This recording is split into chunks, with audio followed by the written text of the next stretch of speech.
Thank you, Tony, for that. This is something I guess we're still gonna do regular news and stuff today, and I don't know if we want to be totally somber about this, but Tony, you drink coffee?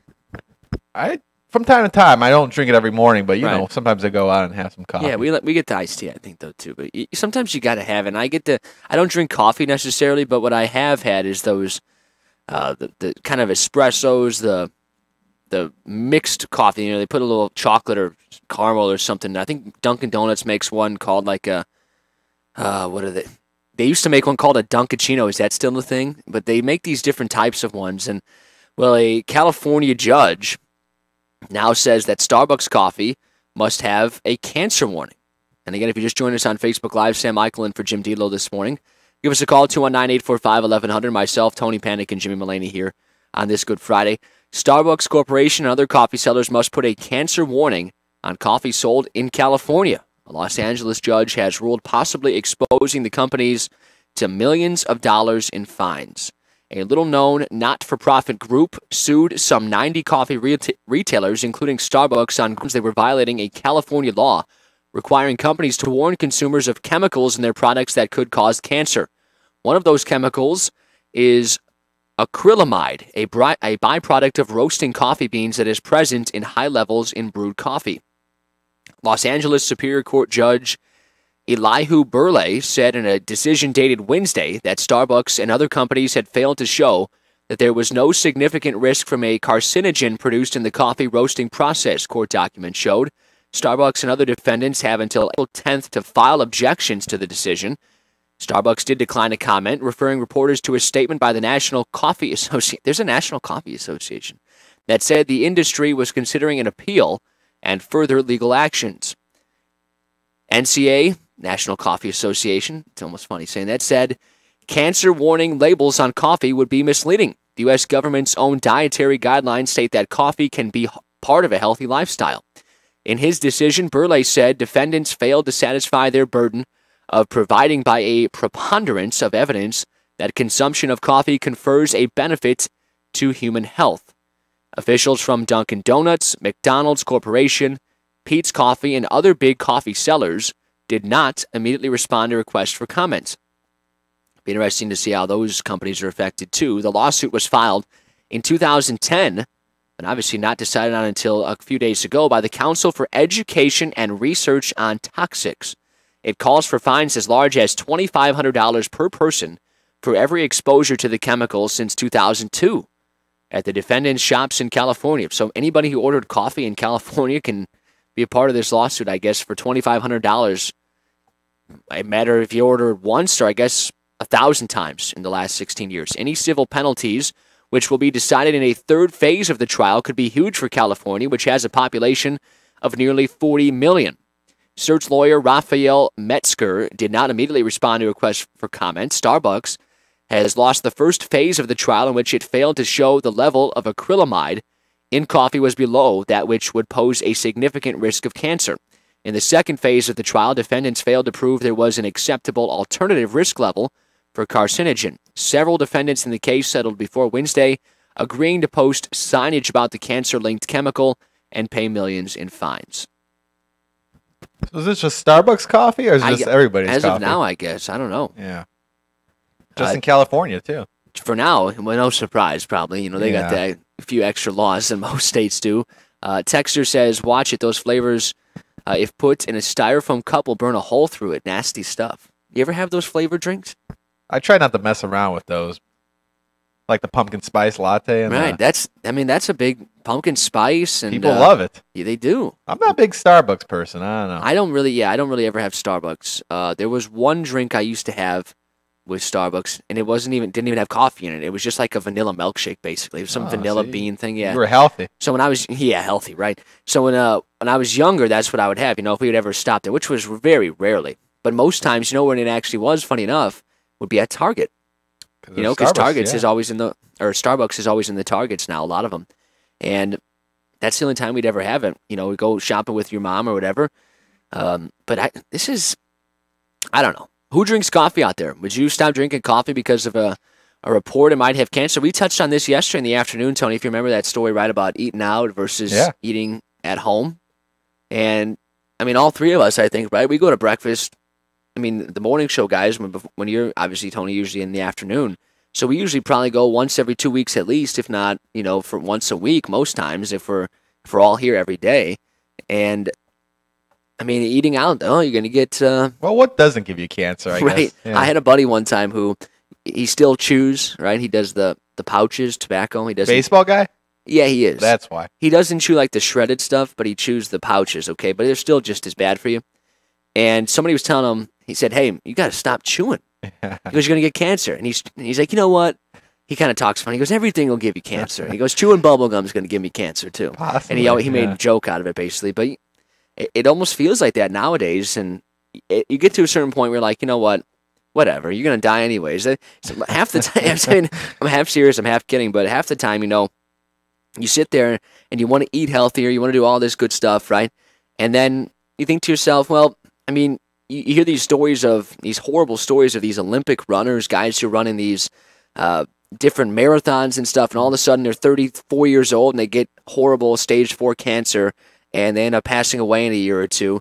And it's like, well, that guy did everything right, and you never really know. There's no exact formula. It's just wheel of life, I guess. Yeah. Yeah. It's just a toss-up. So at least you don't start. I know you're a baseball guy. Don't start chewing tobacco. No, tobacco. That's one thing I won't do because I'm already addicted to one thing, and that's sugar. I love sugar, but I don't need to be because then I'm gonna get teeth problems and. Why do they do that, by the way? Why is baseball and tobacco a big deal together? That's a great question.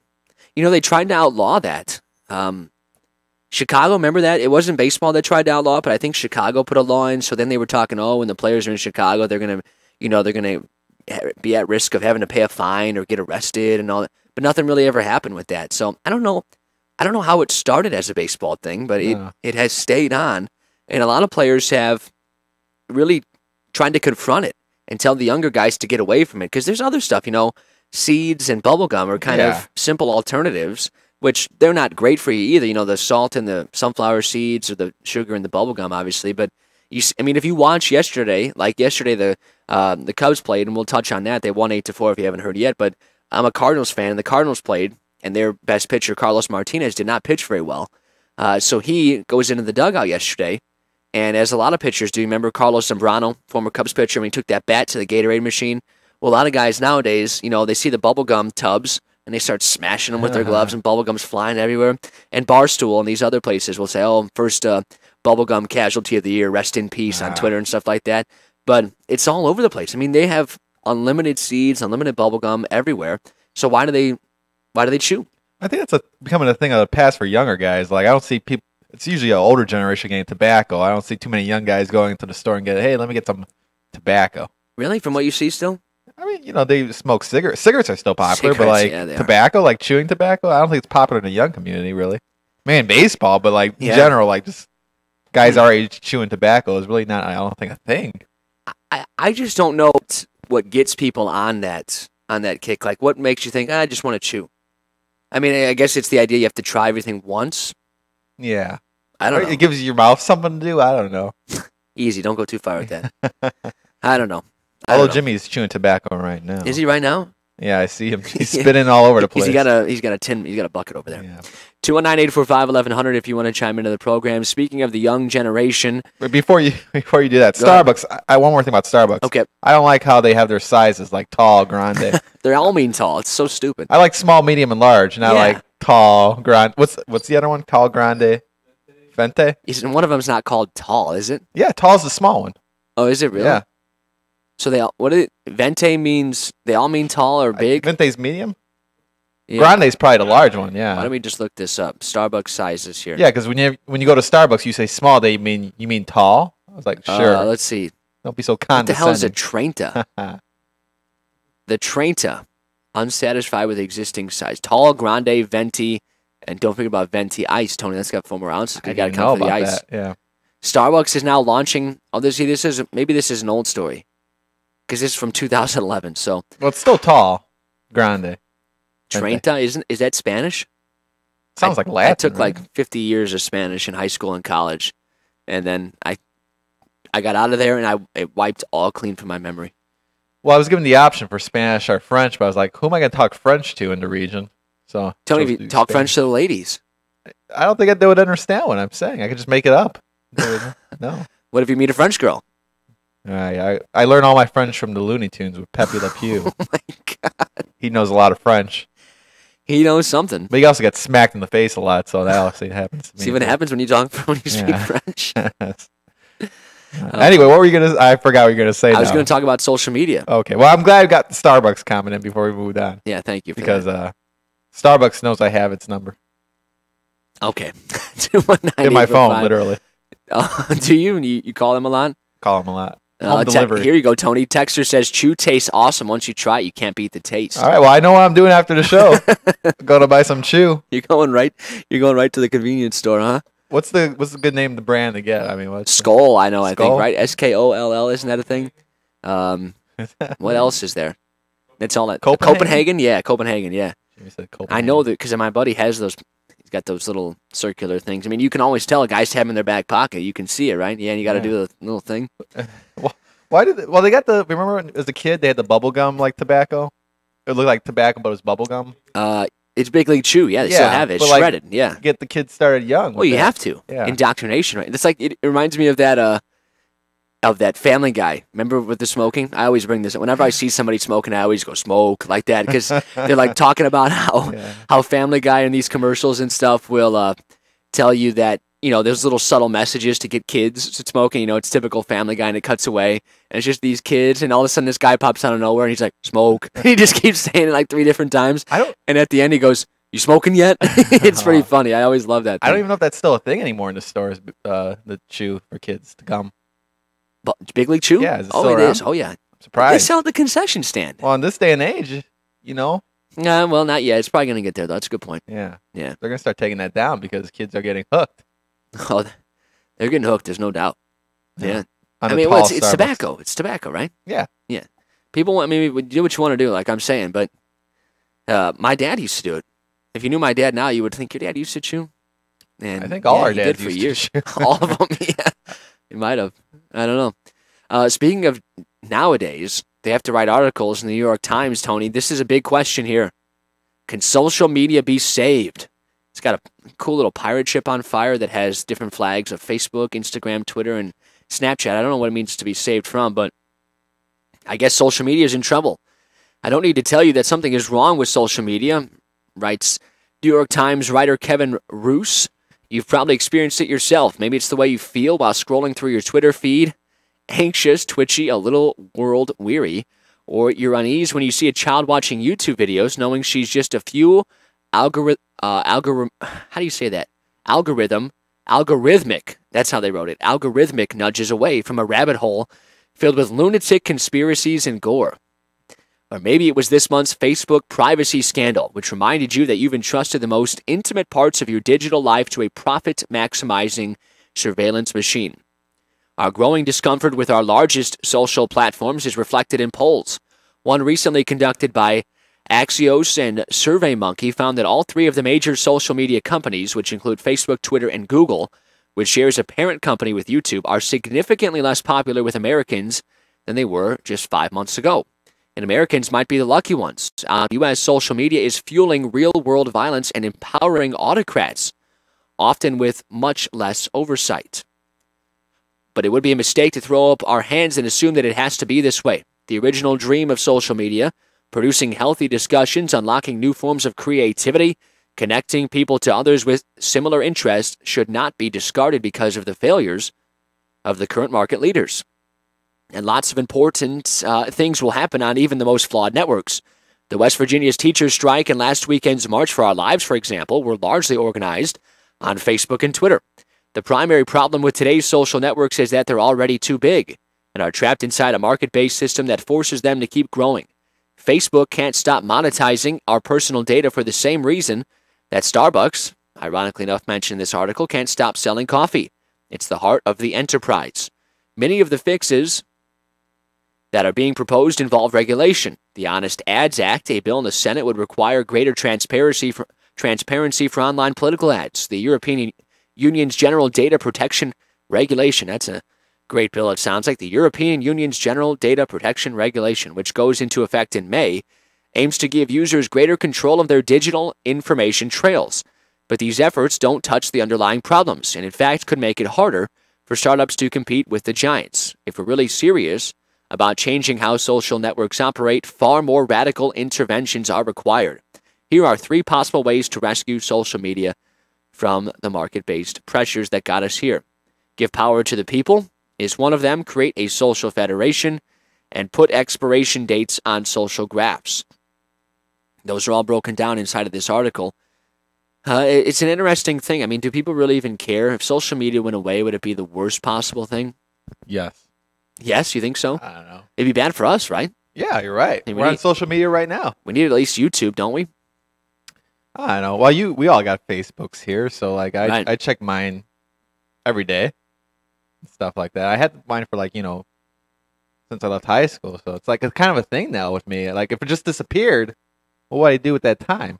What do you do on Facebook when you get on there? I scroll down the feed, see what everybody's doing, check out the trending stories there, maybe post a status if I'm feeling frisky. But other than that, it's just really a way to kill time, I guess. So you go on there and you're looking at what everybody else is doing, staying connected, right? So yeah. You graduated what year from high school? 08 from high school? 10 years already. 2011 for me. I can't believe it's already almost 8 years. But I do the same thing, right? Go through Twitter. Twitter, I think I use more for information. I actually use that probably for sports more. Like yesterday, I'm sitting around the clock and just order our food. So I'm like, I'll check. That it's unfortunate. That's my gut reaction. Let's flip on Twitter, Facebook, Instagram, whichever. Probably scroll through them if you don't see anything. But I go to Twitter, and right off the bat, it's Major League Opening Day, and the Cardinals, again, that's my favorite team, they signed a guy I've been asking him to sign for 3 months and finally got a closing pitcher, and they signed him yesterday. So then I'm trying to follow along with that. How long is the contract for? The rabbit hole. Yeah, so I love Twitter for that because it's great for information. If you want the information, the right. If you're looking for sports or political stuff, you can find stuff on there. As it's breaking, boom, right off the bat. There's 5, 6. If it's a big story, there's hundreds of people reporting on it. And yesterday, there was probably 10 to 20 different big-time sports writers who were all over it. And so that's what I'm doing. I start looking at it, and there I go. But Facebook, usually you see the political stories, and I share them too. A lot of days now, I used to be the guy who would battle. You ever do this? You go back and forth. You're not a political guy. I try not. No, I don't fight with anybody on Facebook. I like reading fighting comments, but I don't get into the fight. I used to, post stuff or see stuff that someone would post, and if I didn't, if I'm like, oh no, that's not just not right. Or if you see something isn't true, you go with, or you just simply disagree with. You start to, I'd start to become a keyboard warrior, and you're slamming away. Like, you ever seen those gifs of those cats hitting on those keyboards? That's what I'm like, hitting on the keyboard. And about 4 or 5 years ago, I got to the point, I'm like, what am I doing? Yeah. What am I doing? No. What was most unfortunate is in 2012, there were some folks who, I didn't unfriend anybody, block anybody on Facebook, but there were some people who unfriended me who, in fact, a few of them were even older, coaches you had in the past or people you had met who were older through umpiring and coaching and different stuff like that. I see teachers fighting with students online now with comments. Yeah, it's true. It happens all the time. And there was, one guy who was my old Little League coach and unfriended me on Facebook because I was going to vote for Mitt Romney and didn't like President Obama at the time and didn't want him to be reelected. And all of a sudden you're like, wait a minute, I haven't seen so-and-so post. You go to their profile and it says you're not friends with them anymore. And you're like, what the? Isn't that crazy? What the heck happened? Yeah, and you kind of expect that from maybe like a younger person, but like a coach and mentor, like, oh, well, kind of petty of you. Yeah, but that's a whole other discussion, which we could talk about another time. But these things going on. Have you seen some of this stuff going on, by the way, across the lake, they say in Britain, where people in Europe are being arrested for stuff they post on social media? Have you heard about this? Is that allowed over there? Oh, yeah. Oh, wow. They've had over like 500 or 600 people arrested for posting on social media if you post offensive material. Everybody would be in jail over here. Oh, there'd be a lot of people, right? They had a guy who, folks were saying, taught his cat how to make a Nazi salute. Well, you know what? That's a problem. I believe he should be in jail for that. The cat, too, should be in jail. Yeah, lock him up, right? Yeah. We should be chanting, lock him up, lock him up. Lock him up. Well, you say you have Twitter and Instagram. I don't have a Twitter. I have an Instagram. I don't use it. I got Facebook InstaChat. I got InstaChat and Snapagram, yeah. I got Snapchat, but it's not really... What can you do on Snapchat? Well, now it's stupid, right? Everyone's all mad at chat now. Their stock plummeted, right? Well, what's the point of it? Just to snap pics, right? Basically. But there's no news or anything. Well, right? if you see, the thing about it is, it used to be kind of like Facebook almost, and because you could go to the story side. Remember, it used to have it where you go on the left side if you had a personal Snapchat address, and then you click on the right, bottom right for people who know Snapchat, and you just could see everybody's stories. Yeah. Now it's so much harder to see, and they updated it, and everybody was all mad. So now it's kind of changed Snapchat, I think, to where people don't use it maybe as much. Oh, but I they don't were know. saying Snapchat was the new Facebook, and now I guess people are not using Snapchat. You're saying so? Yeah, it doesn't seem like it. So what are we using nowadays? I think Facebook still, Facebook, to get to their credit, has been able to stay around when these other different social medias have popped on. So I think, I don't know, is there a way to judge that? Facebook, the most popular social media? It's still got to be Facebook, I'm sure. It's got to be, right? I would think so, but I don't know. Let's see. China, where Facebook, Twitter, and Instagram are blocked. Oh, you got to watch out for China. 632 million active users has shown. That doesn't really say here. Biggest social media. Oh, Facebook. Okay, 1.15 billion. YouTube actually second. Okay. And there's a lot of different ones. These ones in Japan and other stuff. Google Plus is up there, so it's Facebook by a landslide. Google Plus. Remember they were trying to get Google Plus over? I do remember that. A couple people I know got Google Plus. Yeah. Well, at this point, like, what can take over Facebook's place? Like, can you see everybody that got Facebook now jumping over to something else? I don't see it.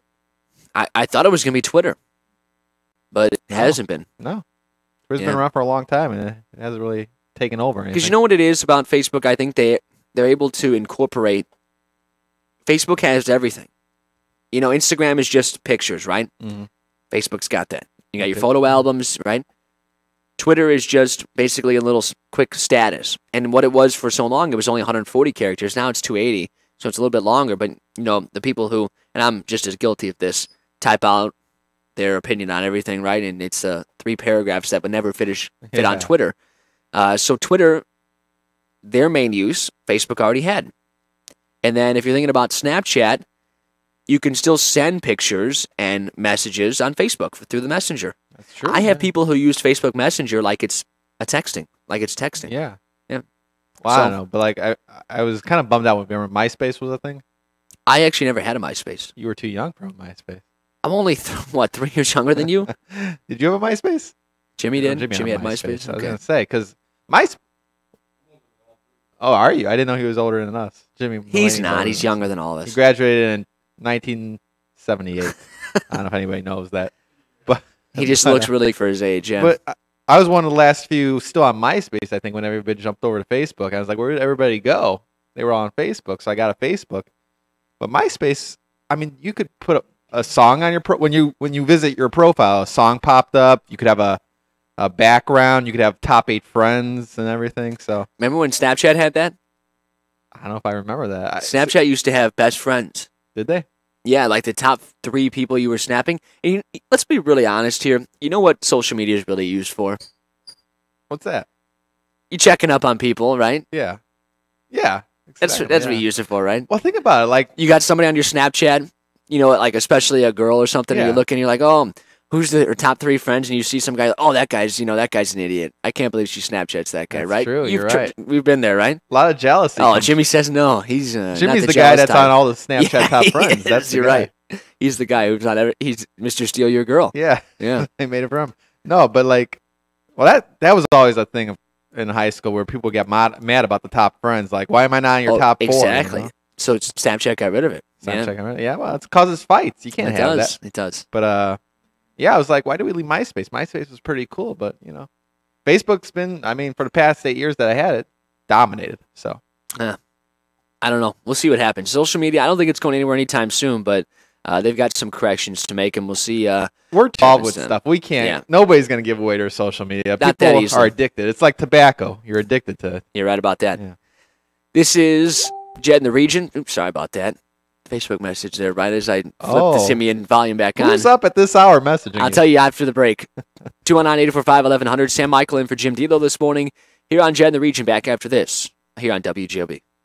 everything Italian. That's what you get at Giuseppe's restaurant in Cherville. Let's hear from Giuseppe himself. We make our own gelato in-house. We do quite a bit of different flavors. We have like pistachio, chocolate. We do lemon and strawberry sorbet, and it's very, very good. It's smooth texture, very intense flavor. It's healthier, a little healthier, absolutely. Our cannolis, they're phenomenal. They're chocolate dipped. That's not common. My brother-in-law's cousin's wife, she makes the tiramisu and the cannoli, and they're just both very, very good. Giuseppe's Everything Italian is located at 1000 Eagle Ridge Drive in Cherville, just north of the Showplace Theaters. Dine-in, carry-out, and delivery. 219-322-0011 or visit giuseppespizza.net. Giuseppe's is now serving wine.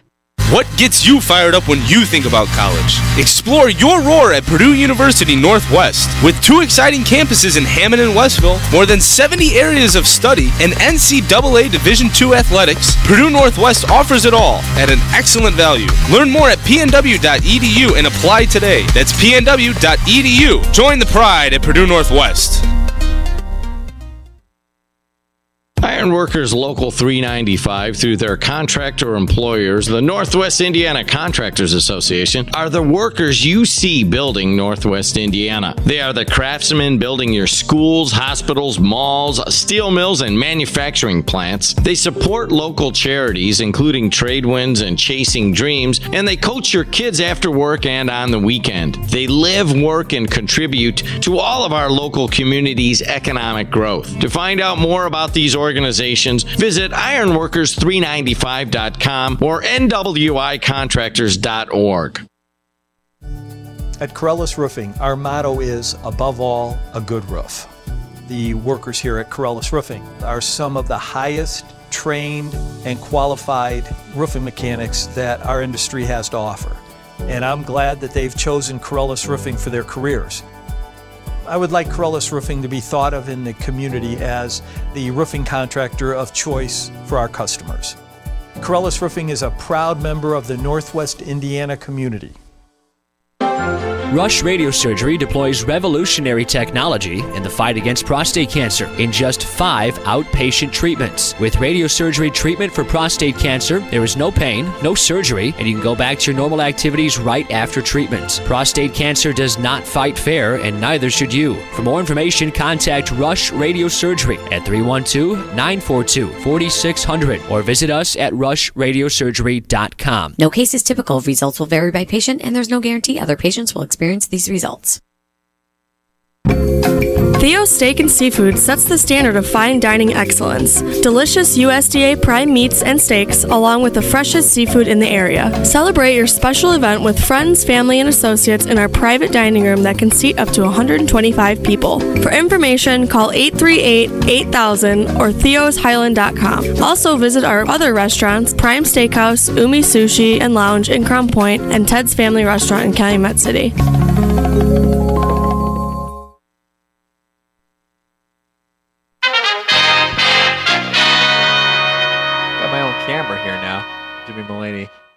Running around doing some camel work. Tony Panic here with your WJLB 104.7 traffic and weather. Traffic brought to you by Napleton River Oaks Honda. Visit them at riveroakshonda.com. Traffic looking really good right now. Dan Ryan, Bishop Ford, 8094 Merger, Borman, Chicago, Skyway 41, Route 30, all looking smooth for your Good Friday commute. Weather brought to you by hardworking men and women of Laborers Local 41. Visit them at labors41.com. Taking a look at the weather for today, mostly cloudy skies with a high near 46. Tonight, partly cloudy skies with a low around 37. Tomorrow, showers mainly before 1 p.m., high near 52. It might be windy. Wind gusts could be as high as 35 miles per hour now, they're saying. Tomorrow night, partly cloudy skies with a low around 24. And for your Easter, mostly sunny with a high near 38. Currently in the region is 35 degrees. Partly cloudy skies, humidity at 86%. Wind speeds northbound 8 miles per hour. And I'm Tony Panic with your WJLB 104.7 traffic and weather. I took a sip of my drink for the camera there. I saw that. I didn't eat on the camera. I just took a sip of my drink on camera. Well, thank you for the update, Tony. Sam Michael in for Jim Delo here this morning on JED in the region. Plenty to talk about. One thing we should touch on, because tomorrow is the first of 2 days of the Final Four, which, of course, encompasses 2 games tomorrow And Loyola is in it, the local product, which has really taken this area by storm and the country. And that is thanks to, on this Good Friday, it feels right to mention Sister Jean, right? And all the folks with the Ramblers. I remember sitting there, and it's already been, almost over 2 weeks now, 2 weeks in a day, since we were sitting in Johnny's Tap and watching opening round of the NCAA tournament. And the Ramblers were playing Miami that day, and I had to run over to the high school and have my baseball practice, so I didn't get to watch the end of that, but they won on a buzzer beater. Then they won their next game basically on a buzzer beater too, with about 4 seconds left on a shot. And since then, they've taken the country by storm, and here they are in the national or the Final Four and trying to get to the national championship. And Sister Jean's been a big part of it. Tony, you watching the tournament at all? I got the fever. I'm sorry. I tried to book Sister Jean for the show today. She's hard to get. I guess the Pope canceled as well. I had him booked, but like as we said earlier. But yeah, it's sweeping the nation here. Yeah, and I know Coach John Pagatti has ties and knows Porter Mosier, who is the coach at Loyola, and he was a former Rick Majerus disciple, longtime coach at St. Louis University, and now here they are, chance to get to the national championship. And I mean, the left side of the bracket has not gone as predicted. The right side obviously has 2 number 1 seeds. You can't get more obvious than that with Kansas and Villanova. But with the Ramblers an 11 seed, and Michigan was kind of a hot pick if outside of the top 2 seeds as a 3. No, they're kind of still right there on the fringe, but it'll be a tough game. Michigan's playing really well, and Coach John Beilein and his Wolverines kind of close to here. So we'll see. I don't know. So you think they're going to do it? I unfortunately don't, but then again, I thought they were going to lose last time too. You got to get your Sister Jean bobblehead while it's hot. Did you get one? No. There was only pre-order, and they're also just sold out, I think, currently. So they're probably gonna make more though. You can buy, but they're from like the Bobblehead Museum, right? 10,000 they've sold. Yeah, I was alerted that I think you said, Jimmy, right? There's a bobblehead, or was it Ken Davidson? There was a bobblehead association, and you might have said that it was the fastest selling bobblehead. It became, the fastest one before that was Clemson after they beat Alabama in the national championship in football.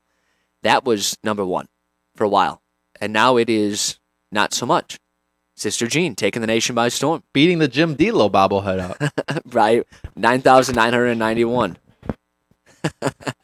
219-845-1100. Are you going to be watching the Final Four this weekend? The national championship as well? CNN writes an article, thank goodness for March Madness and Sister Jean, because she has been a nice force, nice positive story here in our world so far in the last few weeks. Let's take a phone call here. 219-845-1100, Carpenter's Local 599 phone line. MX, good morning, sir. Good morning. Thanks Sam. for that. It's the old steel mill cough after, how long have I been? 13 years of retirement. I still got that cough in the morning. Yeah. But, I'm glad free speech is back in the morning, at least for one morning. The first thing I did was make a cup of coffee, pot of coffee, and open up social media. Attaboy. But you know what? I'm sorry. I just, it goes on heck for a while. I get it. I think that one there was the blast furnace. I'm not sure. But, social media, you take it as entertainment. And I hope people do take it as entertainment. And we got some of the best entertainers probably in the country right here in Lake County. I think the hot article right now is Sofko and Fisker from the Munster School. Mm-hmm. Curtis Hill's after him now, huh? Yeah, and Judge Marissa McDermott, I guess somehow statute of limitations, but they can't go after the $850,000 that they padded themselves with. And now you got Mayor Tom with the CDB oil called Curtis Hill a bad name. And now Curtis Hill comes back with the article yesterday in the paper and said he's still going to go after Sopko and Fisker. So right now, that's the big entertainment. Mayor Tom comes out over the CDB oil, which passed, which I'm going to have to try out for the knees. And he calls on his WJOB show a donkey. He called him a donkey. And that's all entertainment. And that's how social media works. Is Trump says something like Biden the other day. Biden says he's going to take Trump behind the school and whip him for what he did, and Trump comes back and he says, I'll knock him out in a second. And this week we had Stormy Daniels, and the meme was Stormy Daniels and what's that guy's name?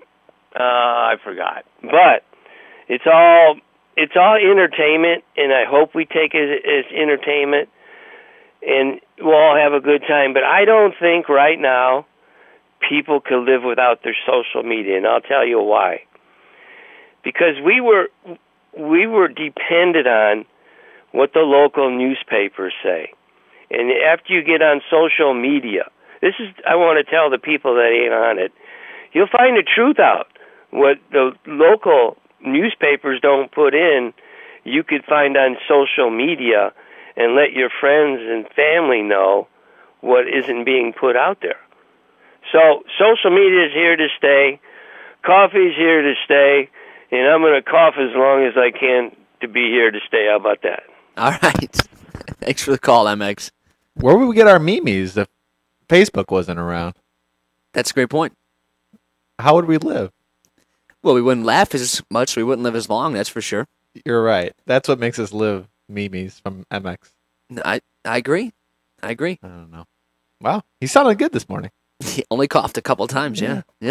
Didn't cough as long. So he brings up a good story, though, that we were going to touch on, and that is that this was kind of the big news locally yesterday. Indiana Attorney General Curtis Hill has announced that he is going to appeal Marissa McDermott's decision, judge, against recovering money from retired Munster school officials, and he may have a decent case. Indiana Attorney General Curtis Hill announced Thursday night his office plans to appeal a judge's recent ruling against efforts to recover all $851,000 it claims 2 retired Munster school administrators were overpaid.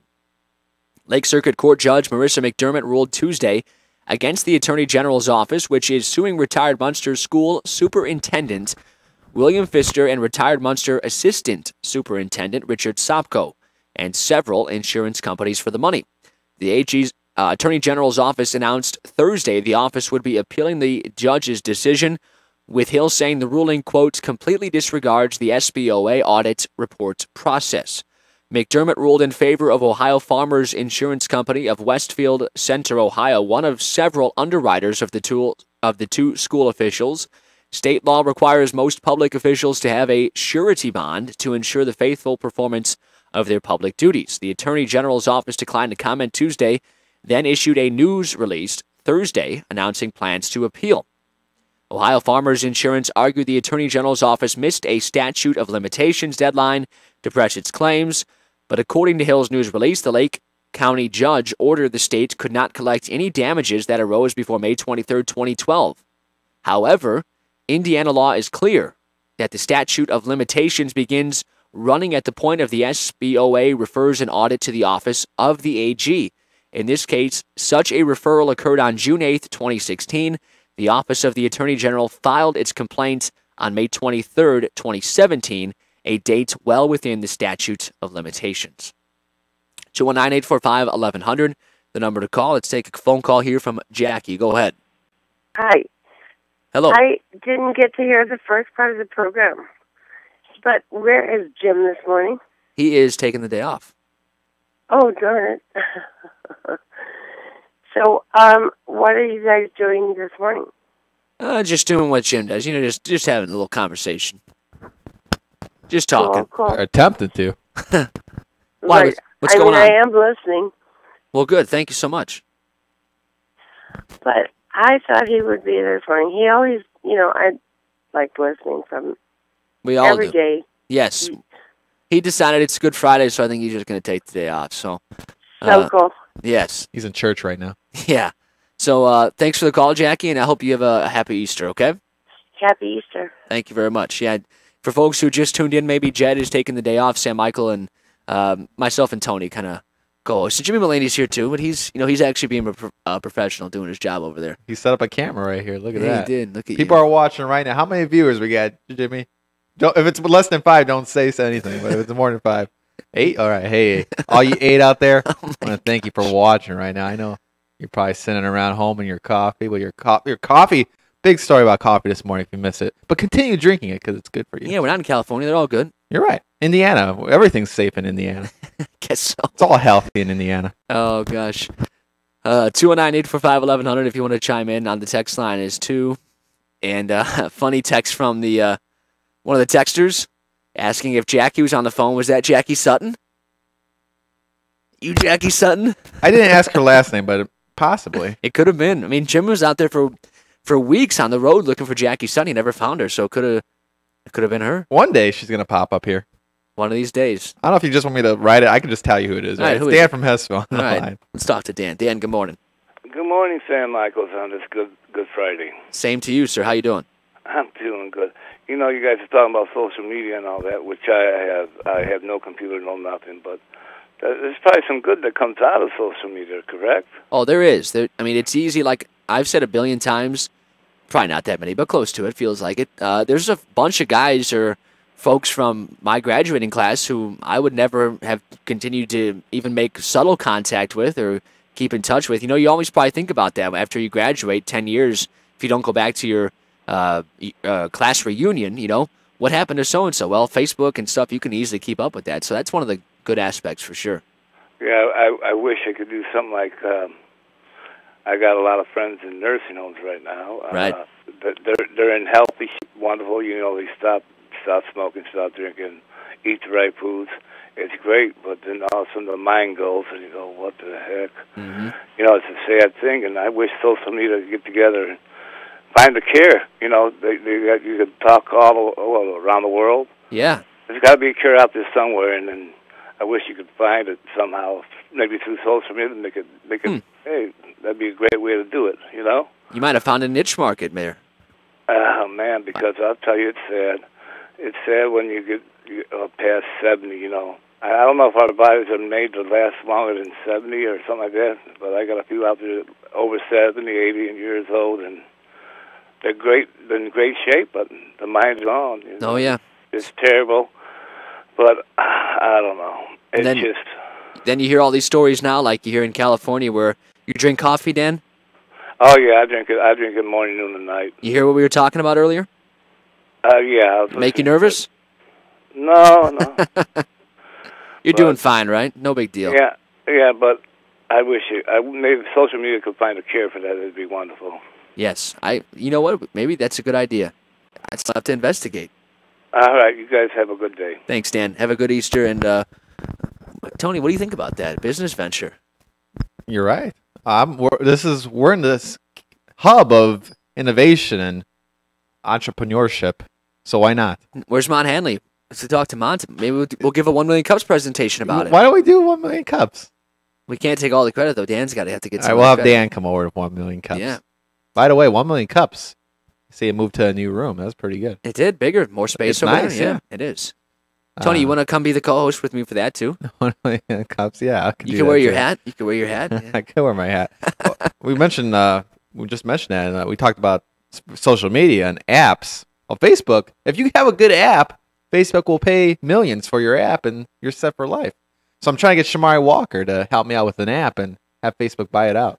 Well, maybe Shamari's the right guy to talk to about this new venture of having social media try and connect folks who, you know, what's so hard about it is Dan brings up the good point. You know, he does computer and technology, and a lot of people, some people have adapted. You know, it's almost ironic and, to be honest, a tad bit funny when you see the grandma, you know, at Panera or on the subway or something who you can tell is 75 or 80 years old, and she's got the smartphone and she's out there touching, you know, who knows what she's either texting or on Facebook or whatever. So some people have kind of adapted and gotten used to that stuff. But other people, like my dad's only just a touch over 60, and he says he's got the flip phone. Flip phone still got the flip phone? Oh yeah, he just got that like 5-6 years ago. Yeah. So he will not even consider it. I mean, he can barely get on to watch Facebook Live to watch me do a game, or like today, watch me do the show. Right? You got to tell him, hey, you got to give him instructions. Hey, it's right here. Yeah, but some people don't want to. So what do you do? No, they just say, you know what? I have it my whole life. I'm not doing it. So I guess that's what we would have to do. We'd have to figure out how we can get it, because I mean, getting the technology inside the nursing home is easy, right? That'd be so easy. or inside with the folks who could connect and all that. But teaching them how to use it would be the tough part. And you can't play bingo on it, can you? You know, maybe you could. Older people like bingo. Can you do bingo? I like bingo. Well, yeah, you're an old school soul guy. I'm an old soul. But I don't know. I notice those people, the older people with Facebook. Sometimes it's kind of funny because like their profile picture will be this. It's just this. They upload it many times and it's like the same thing over and over. Yeah. It's like, or they have no profile picture at all. They just using a blank Facebook. But could be Jackie Sutton. We're gonna find Jackie Sutton by the end of the show. Jackie Sutton will be exposed. You think we can pull it off by the end of the show? We only got like over an hour, barely. It's gonna be a Good Friday miracle. A Good Friday miracle. Jackie Sutton. Those are saved for Christmas, Tony. Christmas miracles. Christmas. There's no Easter miracles. Jesus rising from the dead. Yeah, but that's a miracle. I don't know, Tony. I think we're using all of our miracle powers just on that. Christmas. Yeah. Easter's coming. I saw you posted a thing online. I didn't like it. Why not? I just saw it. How to pack an Easter basket. Yeah. That's right. There's bacon in the Easter basket, though. There is. You do bacon? We don't personally do it, but that is traditional. Yeah. Is it? Okay. Yeah. You know what's funny? You say that you say, "Oh, I didn't like your post." You want to hear something unbelievable? This is how we've gotten. You know, you're addicted to likes as it is, but this is the first time I've ever heard a story like this. So one of the assistants on our coaching staff, he's the JV coach, okay, and he's telling us a story about how he teaches at the middle school. And either one of the other teachers or one of the aides, maybe, I'm not positive, but she shared something that was about baseball or something like that. Or no, it was basketball because he coaches basketball too. And it had her kid at the Bulls game, I think. And so she sees him the next day and she's talking about it. And she goes, "Oh, did you see that thing I shared?" He goes, "Oh, yeah, I saw it." He goes, "Oh, you didn't? You know, it's kind of funny. I thought you'd be one of the people who liked it for sure, considering it, it's a basketball thing." And he's telling us the story. I'm like, oh my God. Could you imagine? What's funny though? You probably think that way, don't you? Sometimes, here's what I find: if you post a lot, often, every day, nobody's gonna like everything. So you gotta space. If you really want likes, just space out the stuff. People are like, "Oh yeah, Tony posted something." Quality over quantity, right? Yeah, quality over quantity. But unfortunately for me, there's no quality whatsoever. Or no quantity. It's just people see that just from the camera's on you now. They can tell. And I think people got better with posting. Like they're changing their profile pics like every week or so.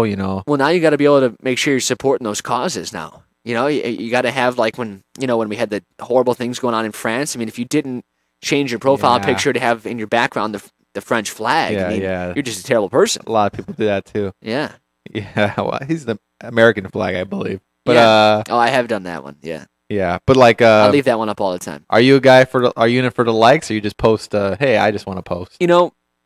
It's a weird feeling because sometimes you post something, and I think I'm like this genius scholarly person sometimes, and post these long paragraphs about maybe. Hey, I always think to myself, if one person reads this or sees a post about something that is a fact-based thing from either political or whatever, that if I can change one person's mind, then I've succeeded, right? If I can get one person to kind of open up to something that's right in front of their face, I've succeeded. So when you type, you type something real good up or something, all sappy, say someone passes away, right? And you type up something all sappy and you think to yourself, oh, this is how you think, this is how your brain's wired.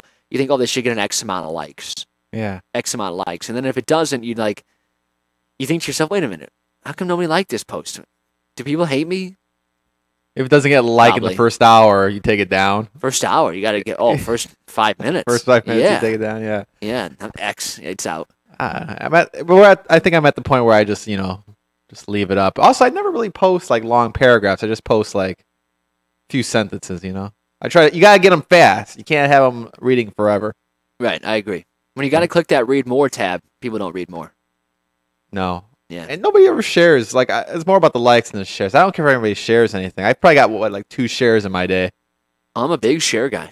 I don't share much. No. Just like, if you look at my Twitter, I have way too many tweets. I have like over 55,000 tweets now. Do you? Wow. Yeah. That's a lot. It is, but I would bet 30 to 35,000 of those are retweets at least. I'm a big retweet guy. I feel like that gets less attention unless you just do an original thing, though. You're right. Like just a share. Although, I know I have people on my Facebook. It's just constant memes. Like, That's all they share is just memes all day. MX? Well, MX at least creates the memes. I'm talking about just people sharing memes from other places. He's got to have one coming for the Munster folks, right? Think He's so? probably on it right now. MX, I know you're listening. I know you're probably already on it. You need one for that, for those Munster guys. Curtis Hill, and maybe, as he likes to say, the Mick Mafia.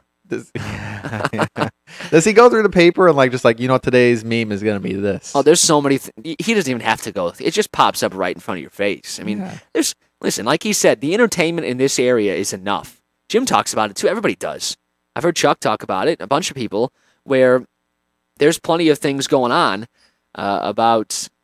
Oh, here it is. In fact, you mean? Well, I can't say what the meme says. Can't say it. He's got to keep those memes clean. I don't know. Yeah. Then this one's not for radio. Oh. Uh-oh. Why did he send it? I don't know. He tagged me. Yeah, this one's not for radio. Have you ever been memed by him? Not yet. Your day is coming, I'm sure. Hopefully it's in stardom. And you got to say something stupid. Oh, I say plenty of stupid stuff. He likes you enough where he doesn't want to meme you, though. Yeah, he likes Jed, too, but he memes him. You're right. There's a lot of Jed memes out there. Yeah. Fish Belly. That's right. All right. Well, here we need to take a break because who knows what we're talking about at this point. Still waiting on the Pope to show up. Yeah, folks want to chime in about this. We've talked about Starbucks in California must have a cancer warning. Social media, if you're on social media, a lot of people are. Most people watching on Facebook Live or Twitter or on YouTube as well. What do you think about that? It could be in trouble. It's Good Friday today. We can discuss that as well. Also, the big story locally is the Indiana Attorney General, Mr. Curtis Hill, who calls into this program, is going to appeal Marissa McDermott's, who is the circuit court judge, her decision against recovering money from retired Munster school officials. And we can touch on that as well. Take your calls after the break. Stay with us. Sam Michael in for Jim Dietlow this morning here on JED in the Region, on the voice and face of the region, WJOB.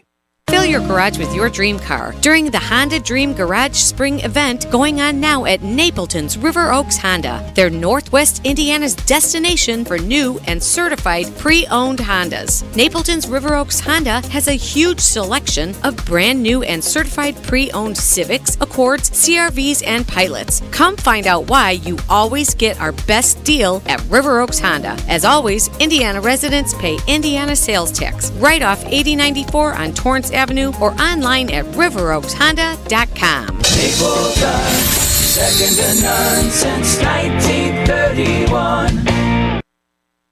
Ogren Insurance has been serving the area since 1947 and provides insurance for life, home, auto, business, and more. If you're looking for one-on-one service, the best rates, knowledge, and experience, Ogren Insurance is your agency. Our number one goal is to provide you with the coverage you need at the most competitive price. To learn about the insurance solutions and services we offer in Indiana, Illinois, and Michigan, call 219-933-0076 or see our website, OgrenInsurance.com. Ogren Insurance, 6929 Holman Avenue in Hammond. Accidents happen. Be protected with Ogren Insurance. When you're in the dark, where do you turn to find a trusted professional who can assure the safety of your home or business electrical system? Certified Electrician is here to help. Looking for a highly skilled electrical contractor for your construction project? CertifiedElectrician.com is where to find one. We connect you with pre-screened electrical professionals living right here in Northwest Indiana. Experts in residential, commercial, voice data video, and signage. Certified Electrician can fulfill all your electrical needs. Visit CertifiedElectrician.com. Looking to advance your career? Earn a master's degree in technology online in just 18 months from Purdue University Northwest. Our graduates tell us their master's degree in technology, leadership, and management results in promotion and higher pay. Call Purdue Northwest at 219-989-2966. That's 219-989-2966 to get ahead today. I want to be like the pretty people on my TV. Now you can. All I need are gleaming white teeth. We can help you. Can you find the right dentist for me? Dr. Andy Coulteritis, he does cosmetic dental. Will he hurt me? No, he's gentle. I'm terrified of pain. He's the kindest in the land. He sounds great. Could you repeat his name? Dr. Andy Coulteritis, 219-836-1111. Thanks. Jedi's Garden Family Restaurant, located at the corner of Klein and Ridge, is Griffith's locally owned family restaurant with a down-home feel and made-from-scratch favorites you'll love. Open daily from 5 a.m. to midnight, Jedi's features all-day breakfast, lunch, dinner, and night digs. For family-friendly dining with free Wi-Fi, stop in today at Jedi's. With your meal, make sure you try our award-winning lemon rice soup. Mention WJOB to receive 20% off your order at Jedi's. Laborers Local 41, together with Indiana Laborers Training Center and our signatory employers, provide state-of-the-art instruction in all areas of the construction industry, from hazardous material handling and environmental remediation to road construction and highway safety. Remember to slow down in construction zones and that the Local 41 members working there are mothers, fathers, coaches, and mentors. Laborers Local 41. We build Indiana in more ways than one. The personalities you have heard on WJOB have come and gone, but the message has stayed the same. We are the sports voice of the region. When you want to hear IndyCar racing, high school baseball, basketball, football, hockey, soccer, and softball, NCAA basketball, NCAA football, the National Football League, and the National Hockey League, where do you turn your radio to? WJOB, because we are the sports voice of the region. AM 1230, FM 1047, Hammond, Indiana. This is Mon Hanley, Associate Director of Commercialization and Manufacturing Excellence Center, and you are listening to WJOB 1230 AM and 104.7 FM in Hammond, Indiana. Tony Panic here with your WJLB 104.7 traffic and weather. Traffic brought to you by Napleton River Oaks Honda. Visit them at riveroakshonda.com. Traffic right now looking good out there still. Not backed up on a Dan Ryan. Bishop Ford looking good as well. 8094 merger. Bournemouth, Chicago Skyway 41, Route 30, everywhere. Looking good here around the region. Weather brought to you by the hardworking men and women of Laborers Local 41. Visit them at labors41.com. Let me just refresh here. Today, mostly cloudy skies, a low around 40, a high near 46 degrees. A high near 46 degrees for today. Tonight, partly cloudy skies, a low around 37. Tomorrow, showers mainly before 1 p.m. High near 52. Windy, though. Wind gusts could be as high as 35 miles per hour. And tomorrow night, partly cloudy skies with a low around 24. For your Easter, saying mostly sunny with a high near 38. Currently, it's 34 degrees. Humidity at 80%. Wind speeds northbound, 9 miles per hour. And I'm Tony Panic, your WJLB 104.7 traffic and weather. Thank you, sir. Sam Michael filling in for Jim Dietlow. You just heard Tony Panic there. Here on JED in the region this morning, we'll be with you until 7:45. Mayor Tom McDermott will be in studio today, in case you're wondering. His show will go on as planned on this Good Friday. And we hope all of you will have a pleasant Easter Sunday coming up in a couple days from now. Tony, have you heard this story? You know Laura Ingraham? Yeah, of course. She's on our station every morning. Well, you know David Hogg, too? Yeah, of course. They're feuding, right? They are. And so far, Laura Ingraham has lost some of her advertisers over it, which I find a little hard to believe, but... What did she say? That was because she goes after these people all the time. What did she say? She didn't say very much, but here's what she said. Her tweet was, David Hogg rejected by 4 colleges to which he applied and whines about it. He was dinged by UCLA with a 4.1 GPA, totally predictable given their acceptance rates. That's all he said. All she said, I should say. Doesn't seem too out there. Just said he was whining. I'm sure she said worse before. Oh, yeah. Yeah. And now we've seen some of these sponsors who have pulled their advertising from her show. Johnson & Johnson, Hulu, who else? Nestle.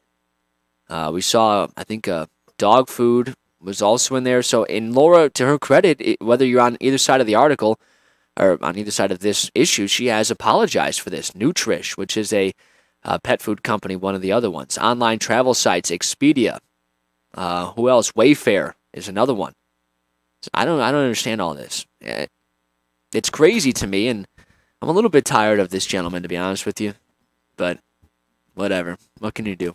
Well, I mean, it's weird, though, because like these sponsors pretty much know the angle of, I guess, see, I kind of said angle there, but I didn't mean to say that. But angle of her show, she's conservative and stuff like that. Right. So Well, they're sponsoring her in the first place, and this doesn't seem as offensive as what she could possibly say. Well, they sponsor because she gets good ratings. Okay, yeah. They don't like her? Well, they may not totally agree with her politics, but she gets great ratings. But I think what their point is, and I think they're wrong because I don't think she said anything, but what their point is, this is something that we don't agree with, and once you cross a certain line, we're going to, take the moral high ground. So all these other times when she said other things, I'm sure I guarantee you, if this is something that is qualified as bad, there has been plenty of other things they would qualify as being worse than this. Yeah, for sure. But, obviously this is not totally the case, and loss of advertisers can ruin people. Bill O'Reilly, he had the scandal and stuff, but he really didn't lose his job until he had the advertisers drop. And then Sean Hannity also had the same problem, but he was able to stay on. There was people who were trying to boycott, and he was able to kind of recover from that. He lost like 5 or 10 advertisers too, but recovered. So I like Laura Ingraham, obviously, and if you're going to get fired and do something stupid, I would like to think you actually do something stupid and not just say somebody's a whiner. But didn't Hannity say something recently too that lost him some sponsors? Yeah, about a month or two ago. Yeah. Well, I don't think he didn't really say. You know what he did? He was talking about Seth Rich, who was a former DNC staffer who was killed in what people called a robbery. It was a robbery gone wrong, everybody said at the time. But, if you really actually looked at some of the evidence, they didn't steal anything. So how was it a robbery? He was killed on a sidewalk, basically, in plain sight. And people like Hannity were speculating that there was some kind of, grand conspiracy about Hillary Clinton and others, that he had information, that he was the guy who was behind the WikiLeaks, that he got killed over it. So he said that on the air and stuff, and on his radio program, and people were saying, oh, he's just a, conspiracy, and he's making allegations against people that are unfounded, and they pulled sponsorships from him. So. Well, it's funny because we talk about Facebook and tweeting. You're in the public eye now, Sam. You got to be careful what you say and tweet because WJOB sponsors might be paying attention. So. That's true, and we've people have talked about them. That's been a thing here on when Verley's here on Tuesday, right? But it never happened. Everybody said all these sponsors were going to go, and it never happened on Tuesdays. Yeah, so I guess empty threats if they were actually even made in the first place. Well, it's just threats on MX cartoons, I think. Yeah, that's some of the folks have said. But if it was the case, if those sponsors actually said they were going to do this, they were empty because it never happened. We didn't lose any, at least to my knowledge. We didn't lose anybody over it. So, and we shouldn't. I think that's crazy. Listen, I get it. You should totally sponsor. If you want to sponsor a place, you sponsor it. If you don't anymore, you take your sponsorship off of there. But if you're going to pull it for something that somebody said, I think it better be pretty serious. Well, I don't get what she said. I don't think it's just her political opinion. She didn't say too bad of things about him. She said whiny. Yeah, which Verley and myself don't agree on a lot of political things, obviously.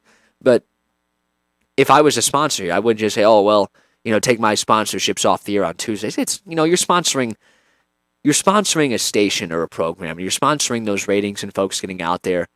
It would have to be and listen, I think it'd be handled on its own because if somebody said something that serious, they should probably be fired over it.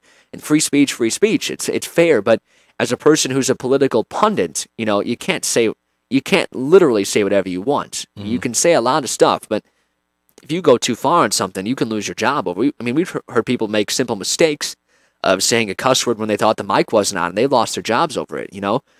If you're a well-seasoned person like Laura Ingraham isn't necessarily at Fox, but she's been in talk radio for years, or a person like Sean Hannity, or other people, Rachel Maddow has been at MSNBC, or Anderson Cooper at CNN. If he made a mistake and on an open mic said the F word or another 4-letter word, he'd probably get a couple strikes before that happened. They wouldn't just fire Anderson Cooper over that, but a less person who hasn't been on as much probably would. So.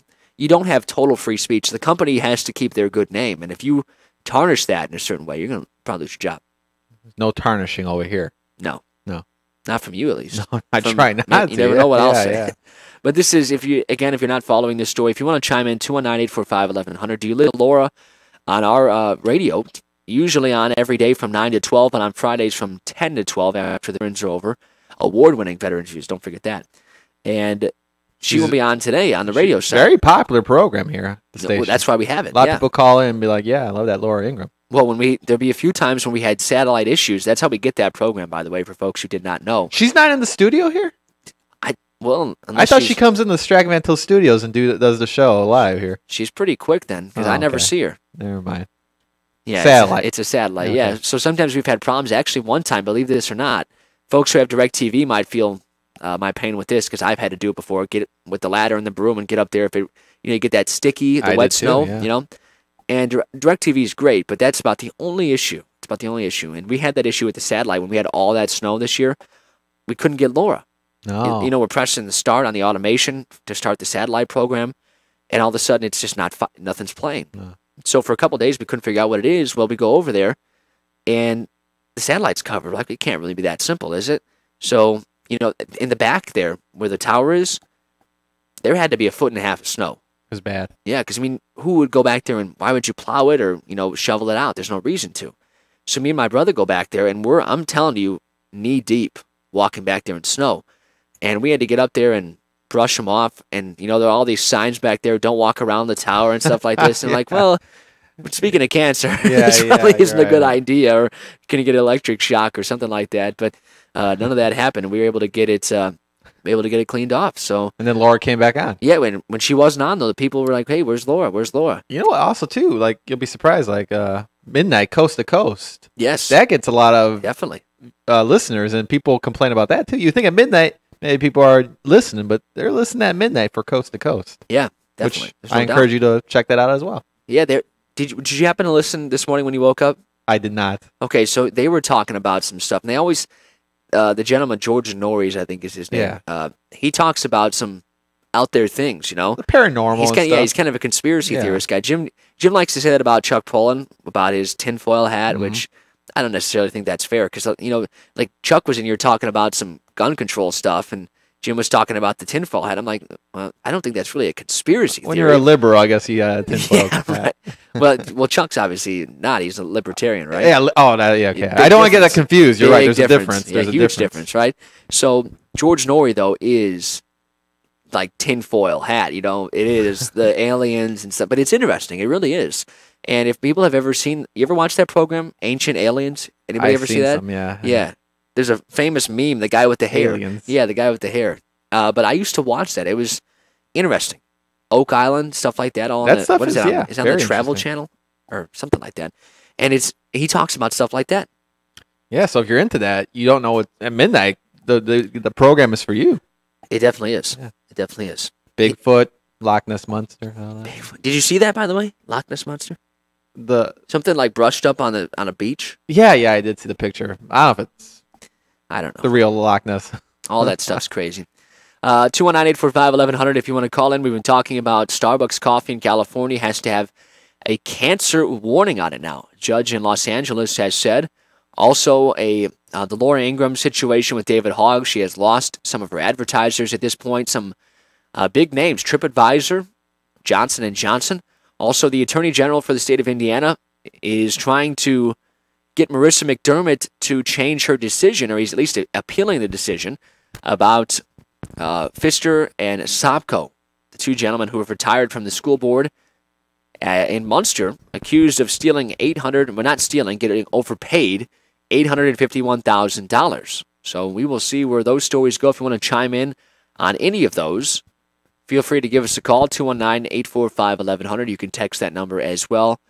And otherwise, me and Tony have to just sit here and ramble on about who knows what. You know what? You don't want that. I'm mad about Loyola Ramblers. Well, I mean, they kind of stepped into my territory. I got the podcast, The Region Ramble. Right. And they're not paying me anything for I license Ramblers. And so far, nothing. No endorsement whatsoever. I think you should call the Attorney General. Can I? Will he take my case? He might appeal it for you. Yeah. I want to go back to this David Hodge thing. I mean, I see a lot of things on news about this guy, and I don't know what to believe. It was because it was at first when that story broke about the shooting, they said this guy was a conspiracy theories that this guy was an actor because he was seen somewhere else talking about some other tragedy or something like that. And now he's kind of like a celebrity basically nowadays because sadly, because of the shooting. But you see things online about him saying one thing and then he said another thing. Then they say, oh, that's not true. That never happened. But there's videos. You don't know what to believe on social media because I can't tell. But what do we call that stuff, Tony? Fake news? That's right. Oh, fake news. No. But what's fake and what's not fake? That's exactly the toughest part. You never know. I can't decide.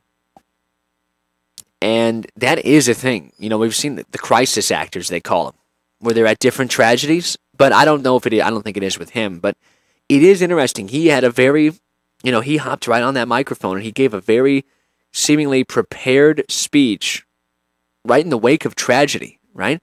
Yeah. And when you have something like that happen, it's hard to believe somebody who's 17 could be so calm, cool, collected under all that anxiety, all that pressure of just having 14 of your classmates die and 3 of your teachers. And there he was. Maybe it's just a credit to him. Maybe it's just simple as that. There's no conspiracy behind it. But people have talked. Remember, there was that CBS report supposedly that he had said he was home that day. Yeah. And then they're like, oh no, he was there. And that's what I'm saying. What's we real, weren't there, what's so not? we'll never really know. But it's kind of everybody's word against everybody else's word. So I don't know. I hate stuff like this because it's just you're using the same people who would tell you one time not to use kids for political gain, and now you're seeing it happen here. Where Time Magazine has the kids on the cover. But then if the Republicans had them go out there and stand there for tax cuts or something like that, the kids want their parents to have more money. Look at these kids. You're going to deny their parents more money to take them on trips or something like that, or buy them this or buy them that. They need a new car. And then you put kids on they'd say, oh, you're just using kids for it's the same thing. I mean, I just hate all that stuff. It's so Leave the kids petty. out of it. Yeah, it's so petty. I mean, they're 17 years old. They can't even vote yet. Yeah. And obviously they can't own a weapon. So it's of course there's a couple like David and there's that one girl too. I forgot her name, but they seem to be at the forefront of this shooting thing. And the girl, she's got the shaved head. But right. she also got. There was a fake photo of her. It's fake. Yeah, it was. It's her ripping up the Constitution. Right. It's her ripping up a target practice thing. But yeah, now that's flowing around and people are getting upset that she's ripping up the Declaration of Independence. But that's fake news too. She never posted a picture of her doing that. So if you see that photo online, it's fake news. Yeah. Yep. It is. The only real news is really on the station, WJOB. Not when we fill in. That's fake news too. Yeah. Well, I was listening to what was it? Jim was saying that a lot of people are turning back to local news because it could be it's real, because you watch this CNN, Fox. You don't know. Sometimes it could be fake, but here's the thing about all that. National news, just like Targets and Walmarts and the big companies of retail and the big companies of restaurants, any big name restaurants you can think of, what's their number one concern? Number one above everything else. Money. Right. The almighty dollar and the profit. Okay? Now, mom and pop and local radio stations, the mom and pop versions of the bakery or, the people who sell the local spiritware or whatever, or the local radio stations, yeah, they're very concerned because they got to make money too to be able to pay the bills and stuff like that. But those people are worried about their stockholders, right? The big companies are worried about stockholders and making all that money. The news organizations have just become big companies. That's what they are. And they're concerned about making money. And that's why, like we just talked about, Bill O'Reilly was not fired X amount of years ago. I think it was 2004 or whatever, when he had those supposed sexual, it wasn't sexual assault, but what's the right word I'm looking for? Sexual, would you say sexual misconduct, okay? Yeah. And he had those allegations against him supposedly from employers or fellow employees, and back then the story was Fox paid them off and let it go. Why? Bill O'Reilly had the highest rated program in cable television running for like 20-some years, and Fox News and these other places said, we're not going to fire Bill O'Reilly over this. Maybe it just wasn't true, I don't know, but the most likely story was, maybe it was a little bit true, and they just kind of paid people off and kept it hush-hush. Well, once what hit the fan, and the advertisers kind of started bailing out, he lost like 50 advertisers, 50. When that happened, then he gets fired. Oh, all of a sudden he's fired. All of a sudden now Fox News is going to take the moral high ground? Of course not. It's because they lost money. Yeah. And the same thing would happen at MSNBC, would happen at CNN. If Anderson Cooper had this happen to him, they could care less about the person. They want the money. Yeah. If they have the ratings, they're all in. Yeah. So, local stations are really, if local stations aren't reporting real stuff, like if we out here every single day and just totally BS'd and talked garbage, right? And people are like, what are these people talking about now? They're crazy. We're not listening to that. If we didn't talk about the local sheriff race and the back of a year or so ago, we were talking about the judge race, right? The big, contested stuff. If we didn't cover John Bunsich, if we said John Bunsich was, that none of this stuff happened. We have it on good sources. None of this happened. While he's sitting in jail now for almost the next 16 years, people would just tune out and say, these people are crazy. They want the real thing. Right. So they want real news, and they want stuff that's going on, and they want the local sports and all that different stuff too. And not that the national companies are still good at providing local or national sports, so we can't really gain a big edge there. But we bring the local sports, and we definitely the local news, and even the national stuff. I mean, even with the president, we're kind of just talking, but there's not been a spin here. To everybody's credit, if somebody calls in and wants to talk about the president in a certain direction, we'll talk about it that way. We're not going to go in that direction. Maybe we'll let them talk, right? Yeah. People say that we don't let people talk on here, and Jim is as good as anybody as I've seen letting everybody talk, right?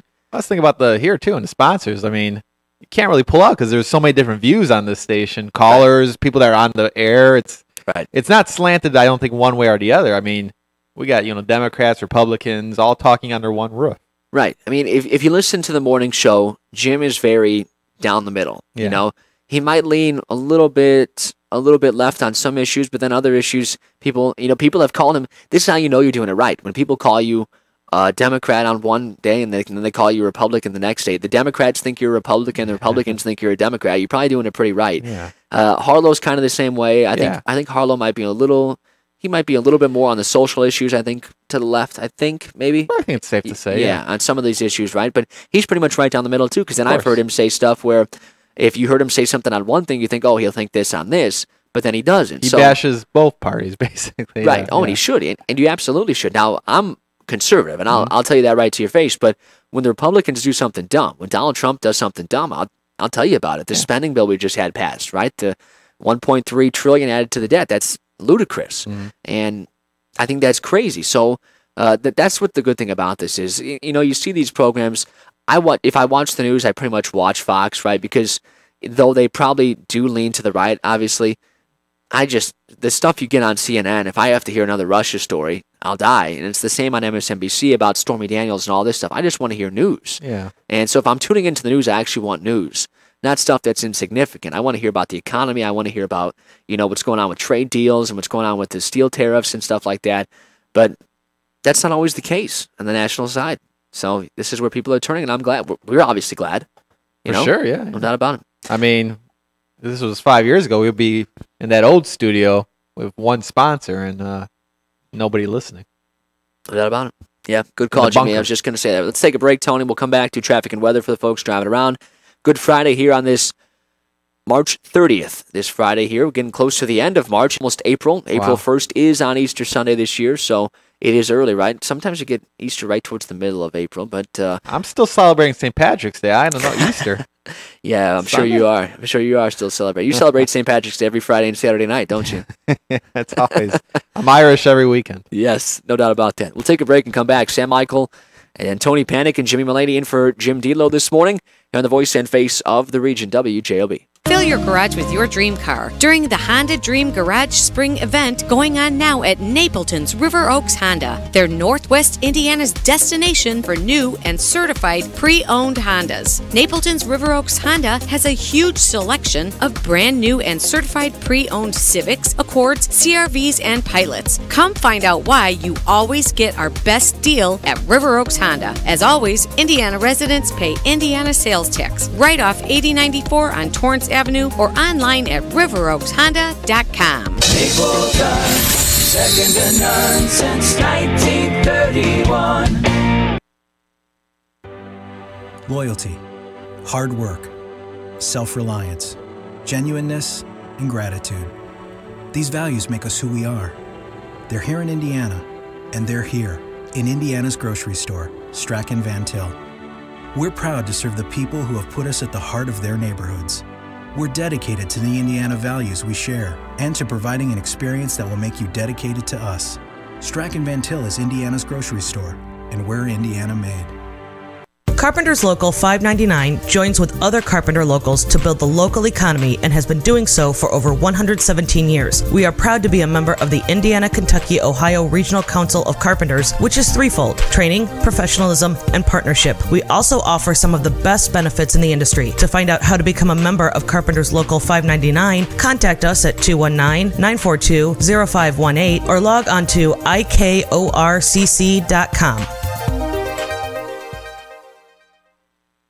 The 5th annual 911 Slugfest at the historical Hammond Civic Center will be held on Saturday, April 14th, with the doors opening at 6 p.m. This action-packed boxing charity event will feature the local policemen and firemen boxing out 3 one-minute rounds with an estimated 12 to 13 bouts overall. This year, all donations will be going to the Little Wish Foundation, an organization started in Michigan City helping seriously ill children facing the challenges of pediatric cancer. Tickets for 911 Slugfest can be purchased at ticketfly.com or by calling the Hammond Civic Center. Questions? Call Jack or Karen Callahan at 219-306-1203. You know, I enjoy watching basketball at home, but I think we should go over to Johnny's Tap in Munster for drinks and fun. Yeah, I like going to Johnny's Tap. Speaking of fun, I'd like to introduce you to Mr. and Mrs. Fun. Mr. Who and Mrs. Who? Mr. and Mrs. Fun, but they're at Johnny's Tap. Okay, I'll see you there, at the corner of Broadmoor and Calumet Avenue.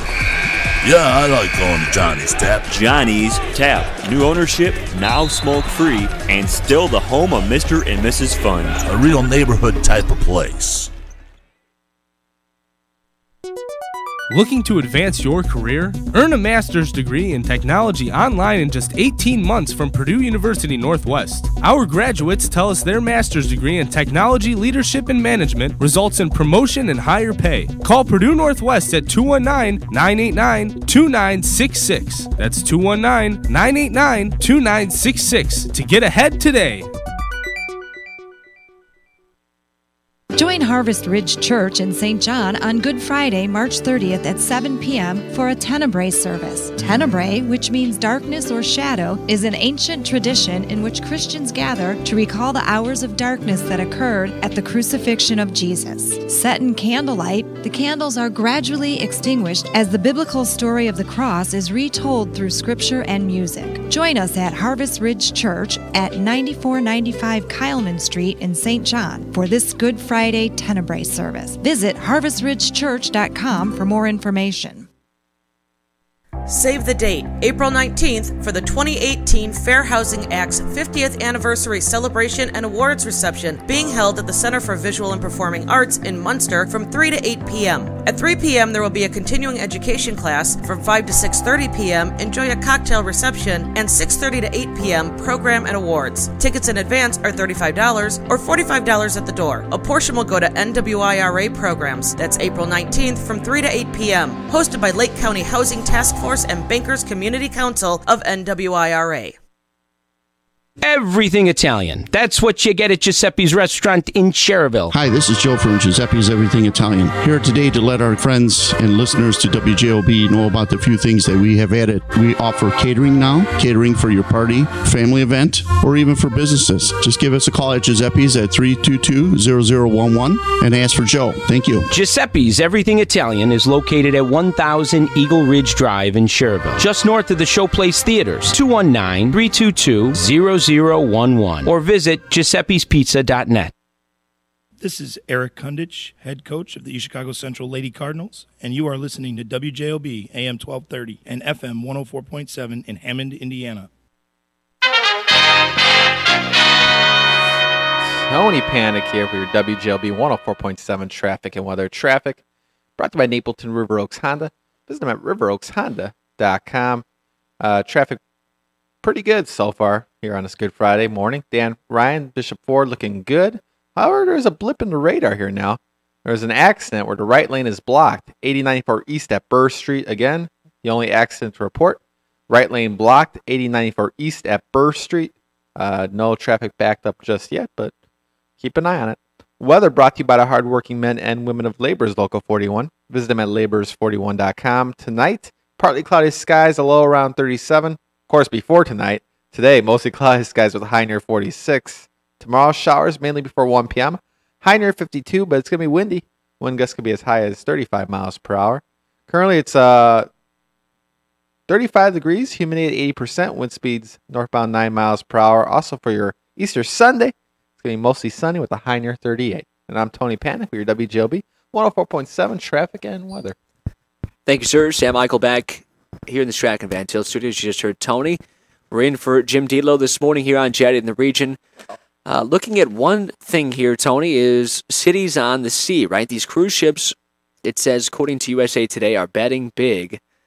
But not everyone is on board. You never been on a cruise, have you? We talked about this. I never have taken a cruise. Okay, I've been on one, and it was a Carnival cruise. I was going to say, is it a Disney cruise? No, but I want to. I want to do it. Okay. Yeah, because you know how I am with Disney, so I want to do it. But Gene Sloan writes this, intimate it is not, 18 decks high and 1,188 feet long, Royal Caribbean Symphony of the Seas, which makes its maiden voyage on Saturday, has rooms for 6,680 passengers at full capacity and a crew of 2,200, and on busy weeks you could find nearly 9,000 people on board. Like the mega resorts of Las Vegas or Orlando, today's cruise ships have become destinations unto themselves, with more attractions, shows, restaurants, and night spots than you could possibly experience in a typical week-long getaway. The enormous choice of activities on the new crop of mega ships, deck-top water parks to Broadway shows also is key to allure. Yeah, but after the Titanic, I got kind of taken back by the Titanic. Oh my! You don't want to go on some cruises like that. No. Although they're much safer these days than the Titanic was. Well, like these weird ones you hear about. Where was that? A few years ago. Remember that one crashed and people like died? There was this. I remember watching a special on this, and I need to look it up during the break or something when I get a chance here. This ship was, I think, over by like Greece or something like that, and they were.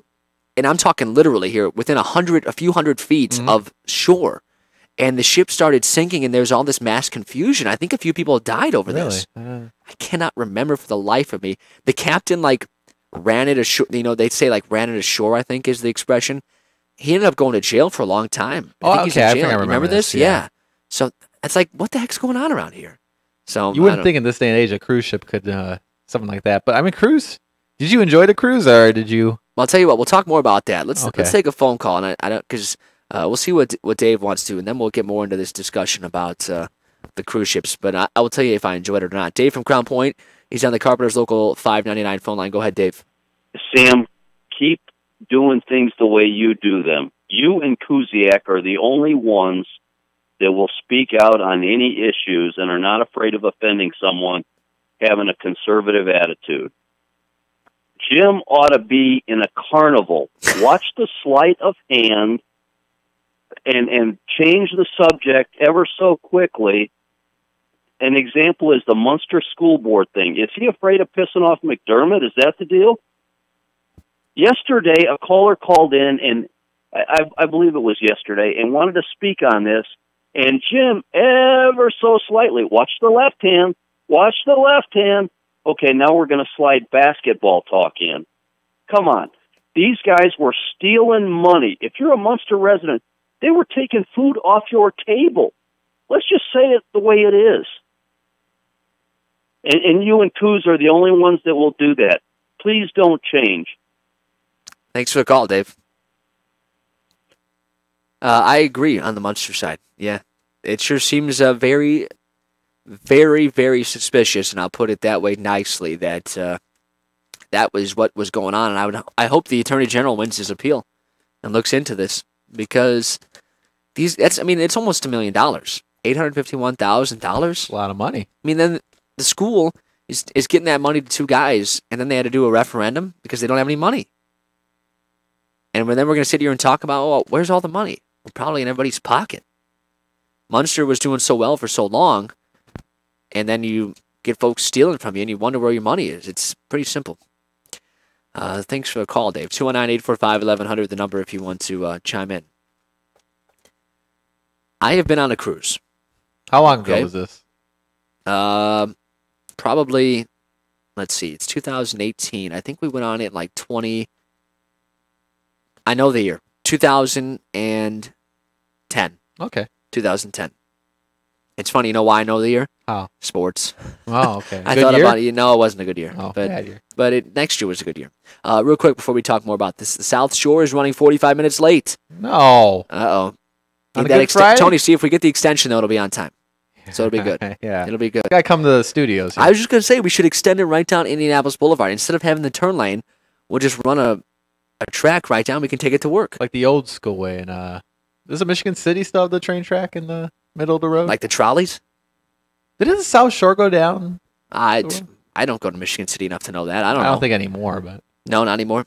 Well, which I always thought was kind of dangerous when you have like a big train going in the middle of the road, on train tracks and. Oh yeah, there's no gate. Yeah, obviously it is the dangerous. whole way down. Yeah.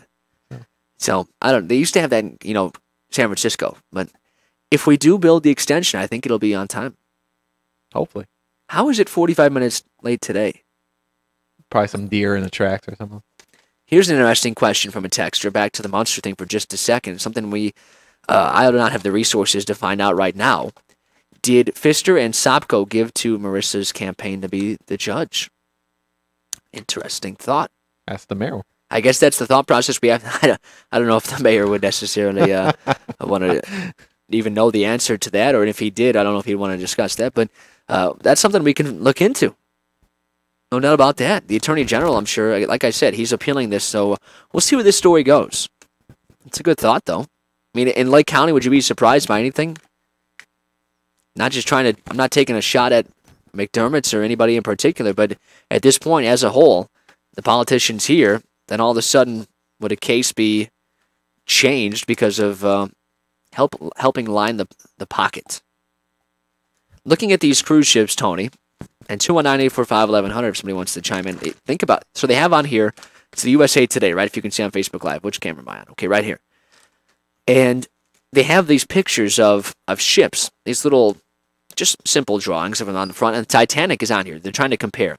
So how passenger ships compare nowadays. This Symphony I was just talking about is the biggest one by far.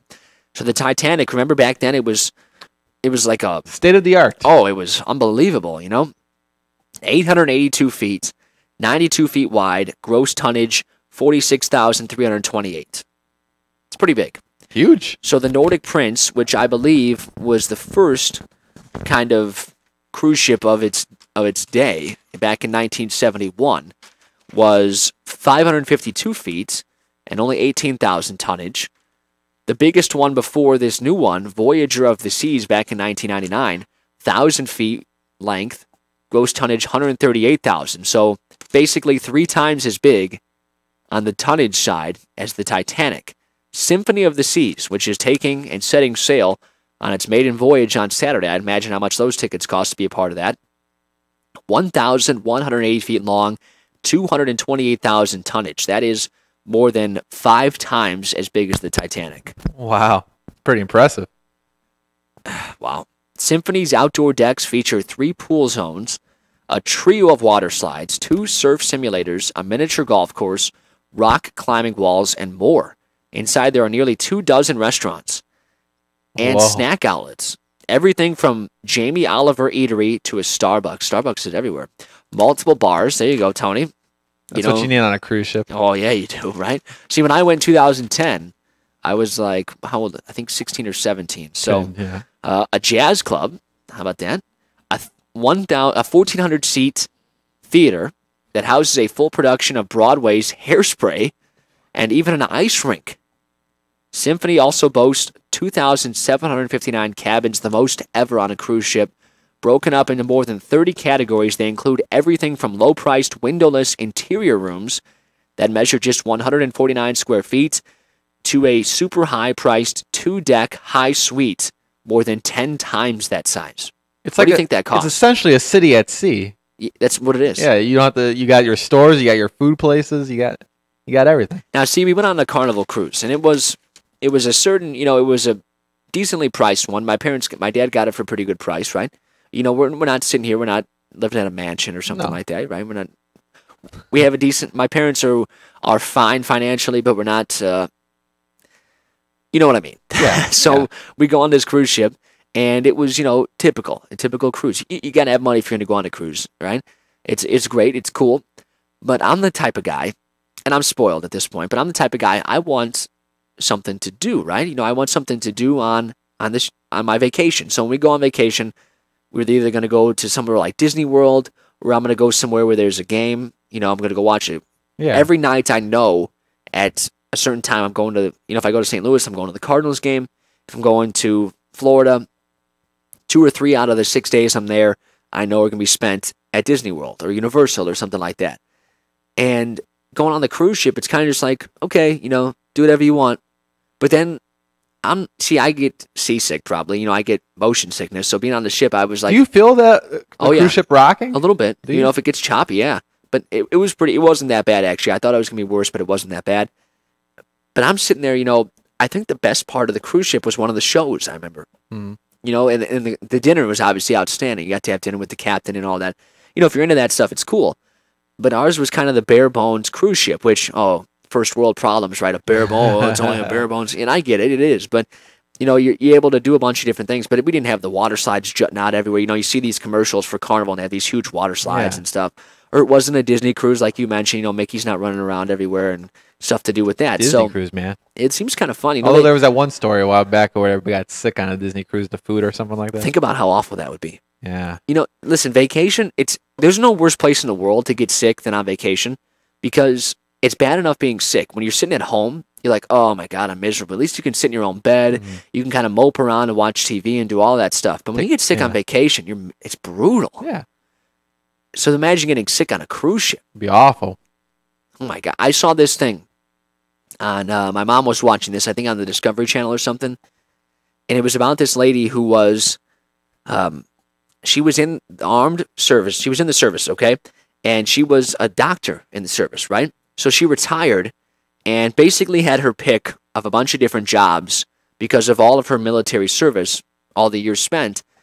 She could do, be a doctor in these different luxury areas. She chose to be on a cruise ship. Mm-hmm. Funny enough, ironically, and I don't know why she chose this, she had a severe issue with motion sickness. Oh, like severe. Yeah. Throwing up, that type of deal, So she picks this cruise and she gets on there. She said, I'll just, take some medicine and after a few weeks of being on the ship, I'll get used to it.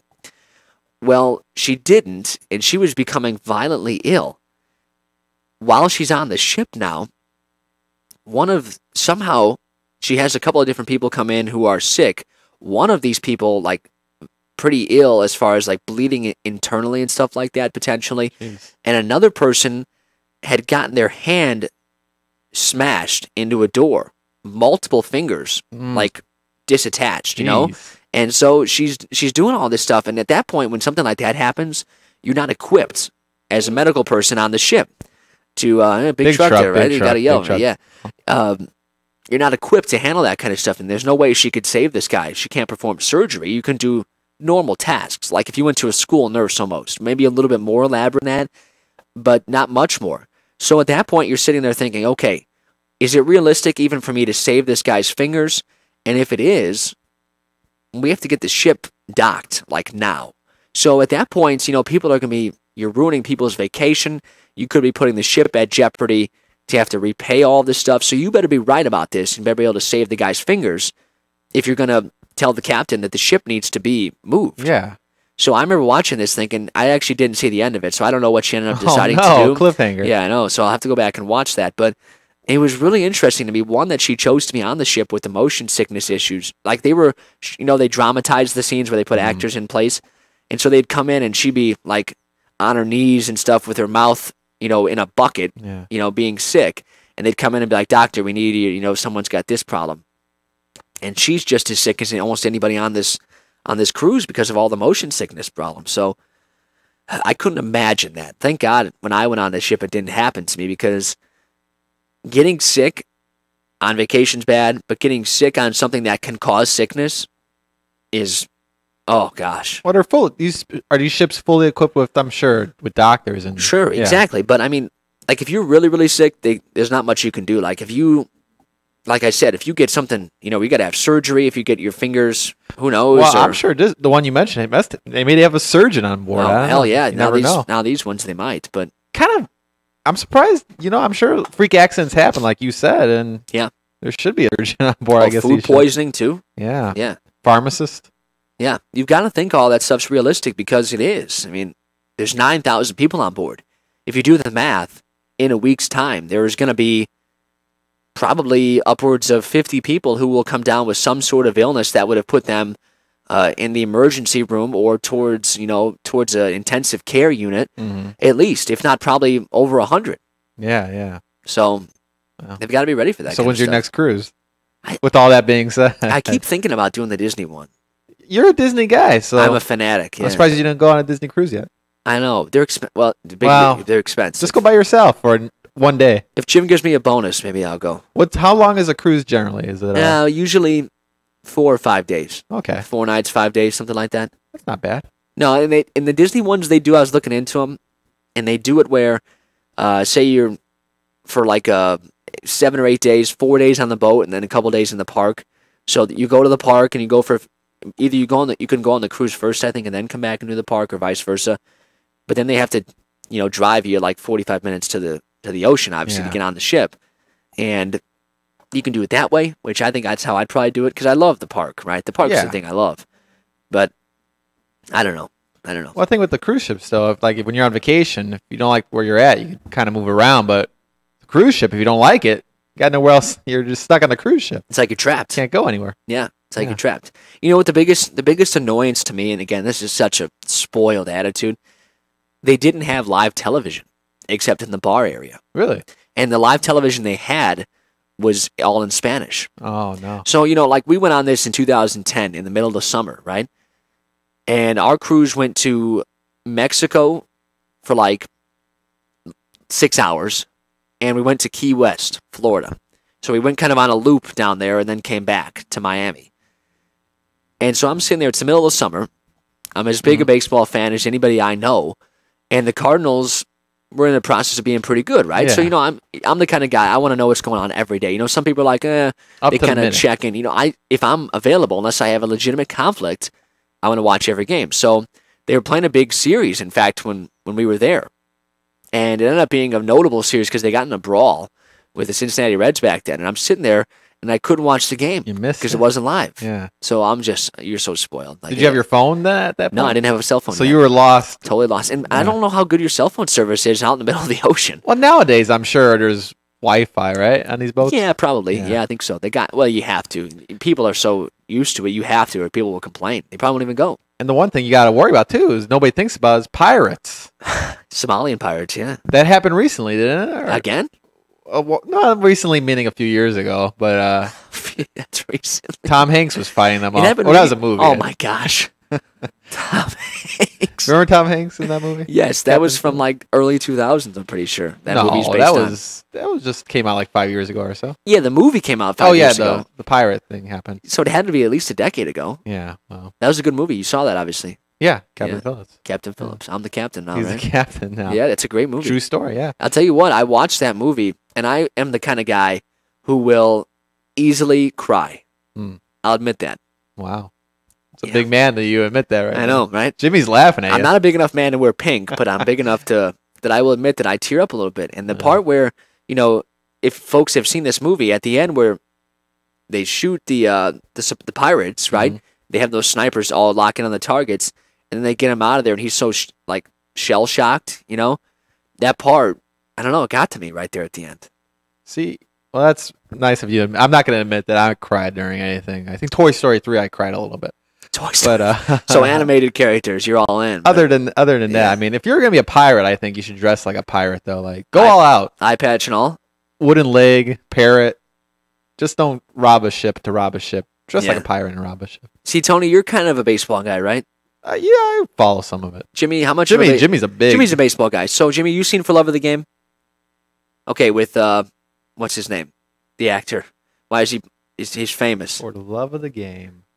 Here, oh my gosh! Look at Kevin Costner. I don't know why I couldn't think of that. Kevin Costner's in For Love of the Game, and for folks who have seen it, he plays a pitcher on the Yankees, right? And if you're a baseball fan and you don't, Jim's talked about this before. If you're a baseball fan and you don't cry at this movie, even if you're a sports fan, I don't know how much of a baseball fan you are. Have you guys seen it, For Love of the Game? Did you cry? Did you tear up a little bit? Did you start thinking I'm cutting an onion in here, right? He's addressing this to Jimmy, by the way. There's so much that goes on. There's like a love story attached to it, and him realizing he shouldn't be more worried about baseball and should have just went back and. What, isn't there no crying in baseball? Yeah. So he pitches like a good. That's another movie. Yeah, that's the wrong movie. Yeah. So he pitches a perfect game at his final game ever, and he retires then, and there's all this stuff, and the girl's crying, and she's watching in the airport. She was gonna move away and leave him and stuff like that, and you just sit there and you just start crying as a baseball guy. You know what? Because you relate. Well, you know what? That's also good with the ladies. Ladies like a sensitive guy. So not so far. No. We got any ladies commenting on the video right now? It's like those dog movies, right? Do you have a dog? I do. Yeah, dog. You know what? Animal movies can be emotional. Yeah. There's some movies I won't watch. You know what's funny enough? I will not watch I Am Legend anymore. You ever seen it with Will Smith? Will Smith, yeah. Remember, it's just him and his dog after the giant outbreak. And remember when the dog dies? That is the worst. Yeah. What was it? There was that movie recently that came out. I didn't see it because I heard it was just too sad. Not All Dogs Go to Heaven, but it was along the lines of a dog that one too, yeah. being reincarnated. I forgot what the name of it, but I just heard it was, emotional. I was like, I'm not going to see a sad movie about dogs. I don't made that movie about it was like a true story about the dog who was in the army. You ever see that one?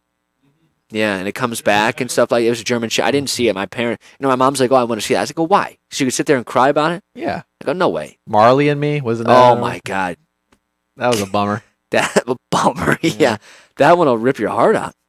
Matthew McConaughey's in it, or not McConaughey? Owen Wilson. Owen Wilson. Yeah. His finest hour as an actor. That's true. But I'll tell you what, Tony. Homeward Bound too, by the way. Homeward Bound. Never seen that one. Where the two dogs and cat get lost and they gotta find their way home. Oh my gosh! You probably watched it in grade school. Is that a Disney movie? I don't know if it's a Disney movie. You probably watched it. They always show it in grade school, but Homeward Bound, kind of sad. But there was a happy ending. They usually came back. Yeah. I'll tell you what, Tony. Let's take a break. We're overdue for one. We've only got like 15 minutes for the mayor's here, so we'll take a break, come back to weather and traffic, and wrap things up here on this Good Friday. Sam Michael in for Jim Deedlow this morning with Tony Panic and Jim Mulaney. We're back right after this on the voice and face of the region, WJOB. Rush Radio Surgery deploys revolutionary technology in the fight against prostate cancer in just 5 outpatient treatments. With radio surgery treatment for prostate cancer, there is no pain, no surgery, and you can go back to your normal activities right after treatment. Prostate cancer does not fight fair, and neither should you. For more information, contact Rush Radio Surgery at 312-942-4600 or visit us at rushradiosurgery.com. No case is typical. Results will vary by patient, and there's no guarantee other patients will experience these results. For a fast and friendly car wash, go to Easy Clean Car Wash. Easy Clean is happy to announce their new location's grand opening at 1637 45th Street in Griffith. Open 6 a.m. to 8 p.m. 7 days a week. Or stop by one of our 3 other locations in Highland, Schererville, and Lansing. Free vacuuming, carpet shampooer, air freshener, and towel with every wash. And it's fast, easy, convenient, safe, and gentle. Go to myeasyclean.com for more information. Do you have a family history of heart disease or diabetes? St. Catherine Hospital Cardiovascular Prevention Center providers are offering free assessments to help determine your risk for heart disease and other related medical conditions. On Mondays, Tuesdays, and Thursdays from 9 to 11:30 a.m., you can stop by the center at 7217 Indianapolis Boulevard in Hammond for assessments like an ABI leg circulation test, blood pressure, body mass index, random glucose assessment, and more. You must be 18 or older, and walk-ins are welcome. You have only one body. Let St. Catherine Hospital of Community Healthcare System help you take care of it. You can also call 219-392-7CVP to book an appointment today. Men, are you taking Viagra or Cialis for ED? ED should not stand for expensive drugs. If you're taking Viagra, talk with your doctor about Sildenafil. Now you could get the same active ingredient in Viagra in generic 20 milligram tablets for less than $2 each, saving over $30 per dose. Available at Vito's Pharmacy. Call us 219-228-7200 or visit us at vitospharmacy.com. Vito's Pharmacy. Elmwood Catholic Casket Company in Hammond and Cherville offers over 100 American-made caskets, up to 60% less expensive than area funeral homes, along with a wide selection of burial vaults and cremation urns. Our company is licensed by the state of Indiana and offers interest-free pre-arrangement plans. Call Mike at 219-844-7009 or visit elmwoodcaskets.com for pricing. Remember, you do have options to prevent overpaying at the funeral home. Elmwood Casket Company.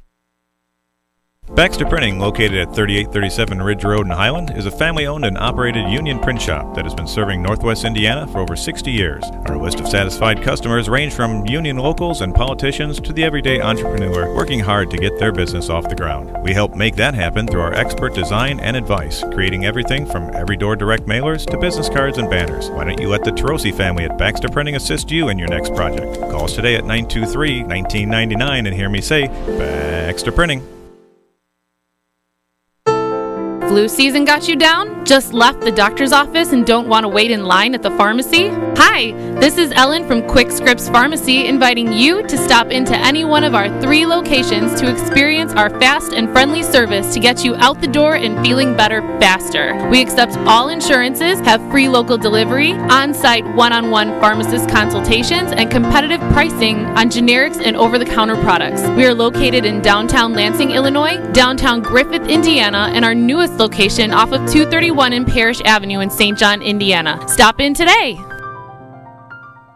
This is Nick Popovich, and you're listening to WJOB AM 1230 and FM 104.7 Hammond, Indiana. Back to Benghazi is a ballad, not a movie, written in respect of the fallen and in recognition of those responsible.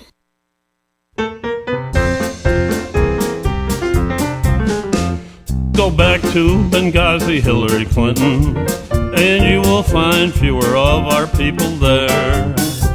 Our diplomats all died as you watch with lion eyes, hiding the truth from every side. And then you went around telling the country Carney's Blarney and Susan's lies. You all thought you were so groovy, telling us it was a movie that the country just did not buy. We do not buy your lies, a movie called Benghazi. We do not buy your lies, your emails were misplaced. We do not buy the lie that you're good for the country. We know that is not the case. Now this fall our country's hanging in the balance. Our deficit is way down in last place, because Hillary is fixing to erase more things than Nixon. I am not a crook, she'll say. Then when Donald Trump takes office, Americans will cheer and shout, because people everywhere will be treated just and fair, because with Donald the fix is out. So go on back to Benghazi, Hillary Clinton. Go on back, we will show you how. Go and give your speeches there, make your millions, we don't care, because at home it makes a difference now. In America it makes a difference now. This is Bill O'Connor. Back to Benghazi can be heard at our website, www.takeyourmark.org. That paid for by Bill O'Connor there.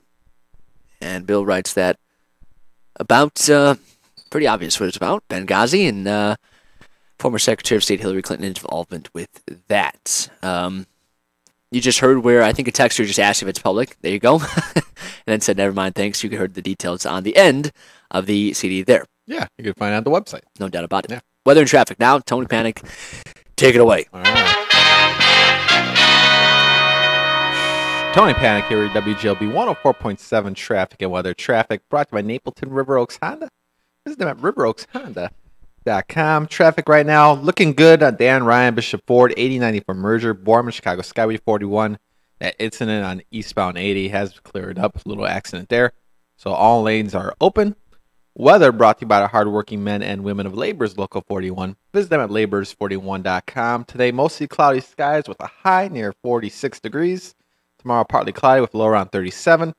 Tomorrow, showers mainly before 1 p.m. High near 52. Wind gust as high as 35 miles per hour. Tomorrow night, partly cloudy skies, a low around 24. Then Easter Sunday, mostly sunny with a high near 38. Currently, it is 36 degrees. Humidity at 80%. Wind speeds northbound 9 miles per hour. And I'm Tony Panic with your WJLB 104.7 traffic and weather. Thank you, Tony. We'd be remiss if we did not wish a happy birthday to our sports director, Ryan Walsh. He is how old today? I don't know.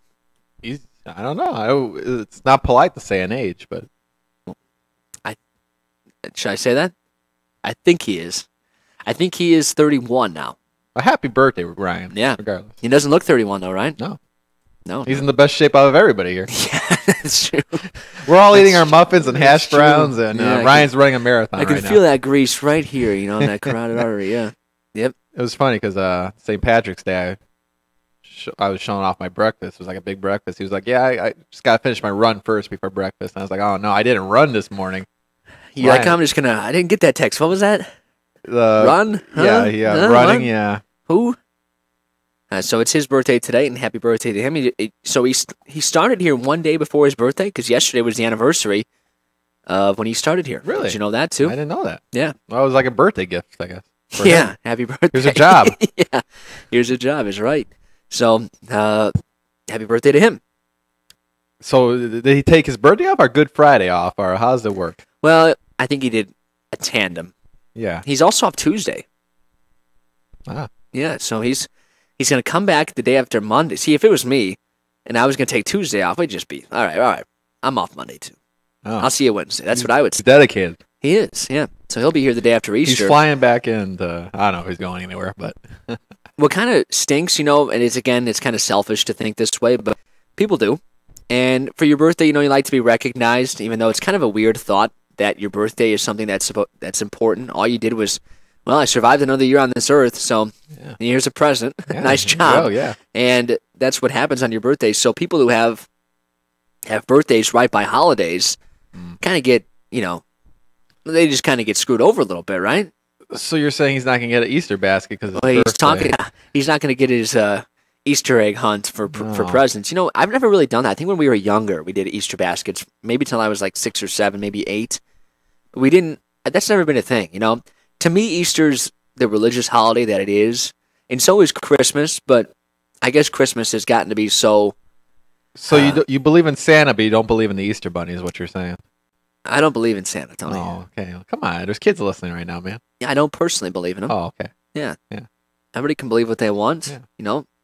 I don't believe in aliens either, but a lot of people do. I heard some things about you and aliens. Oh, really? I heard you believe in them. I just told you I don't. You're saying I'm a liar. Fake news. You're saying fake news. Okay. All right. Well, Easter, I don't believe in aliens. You never got. The point of the matter is you never got an Easter basket. No, I just told you we did. Oh, okay, but you didn't like. No, I did like it.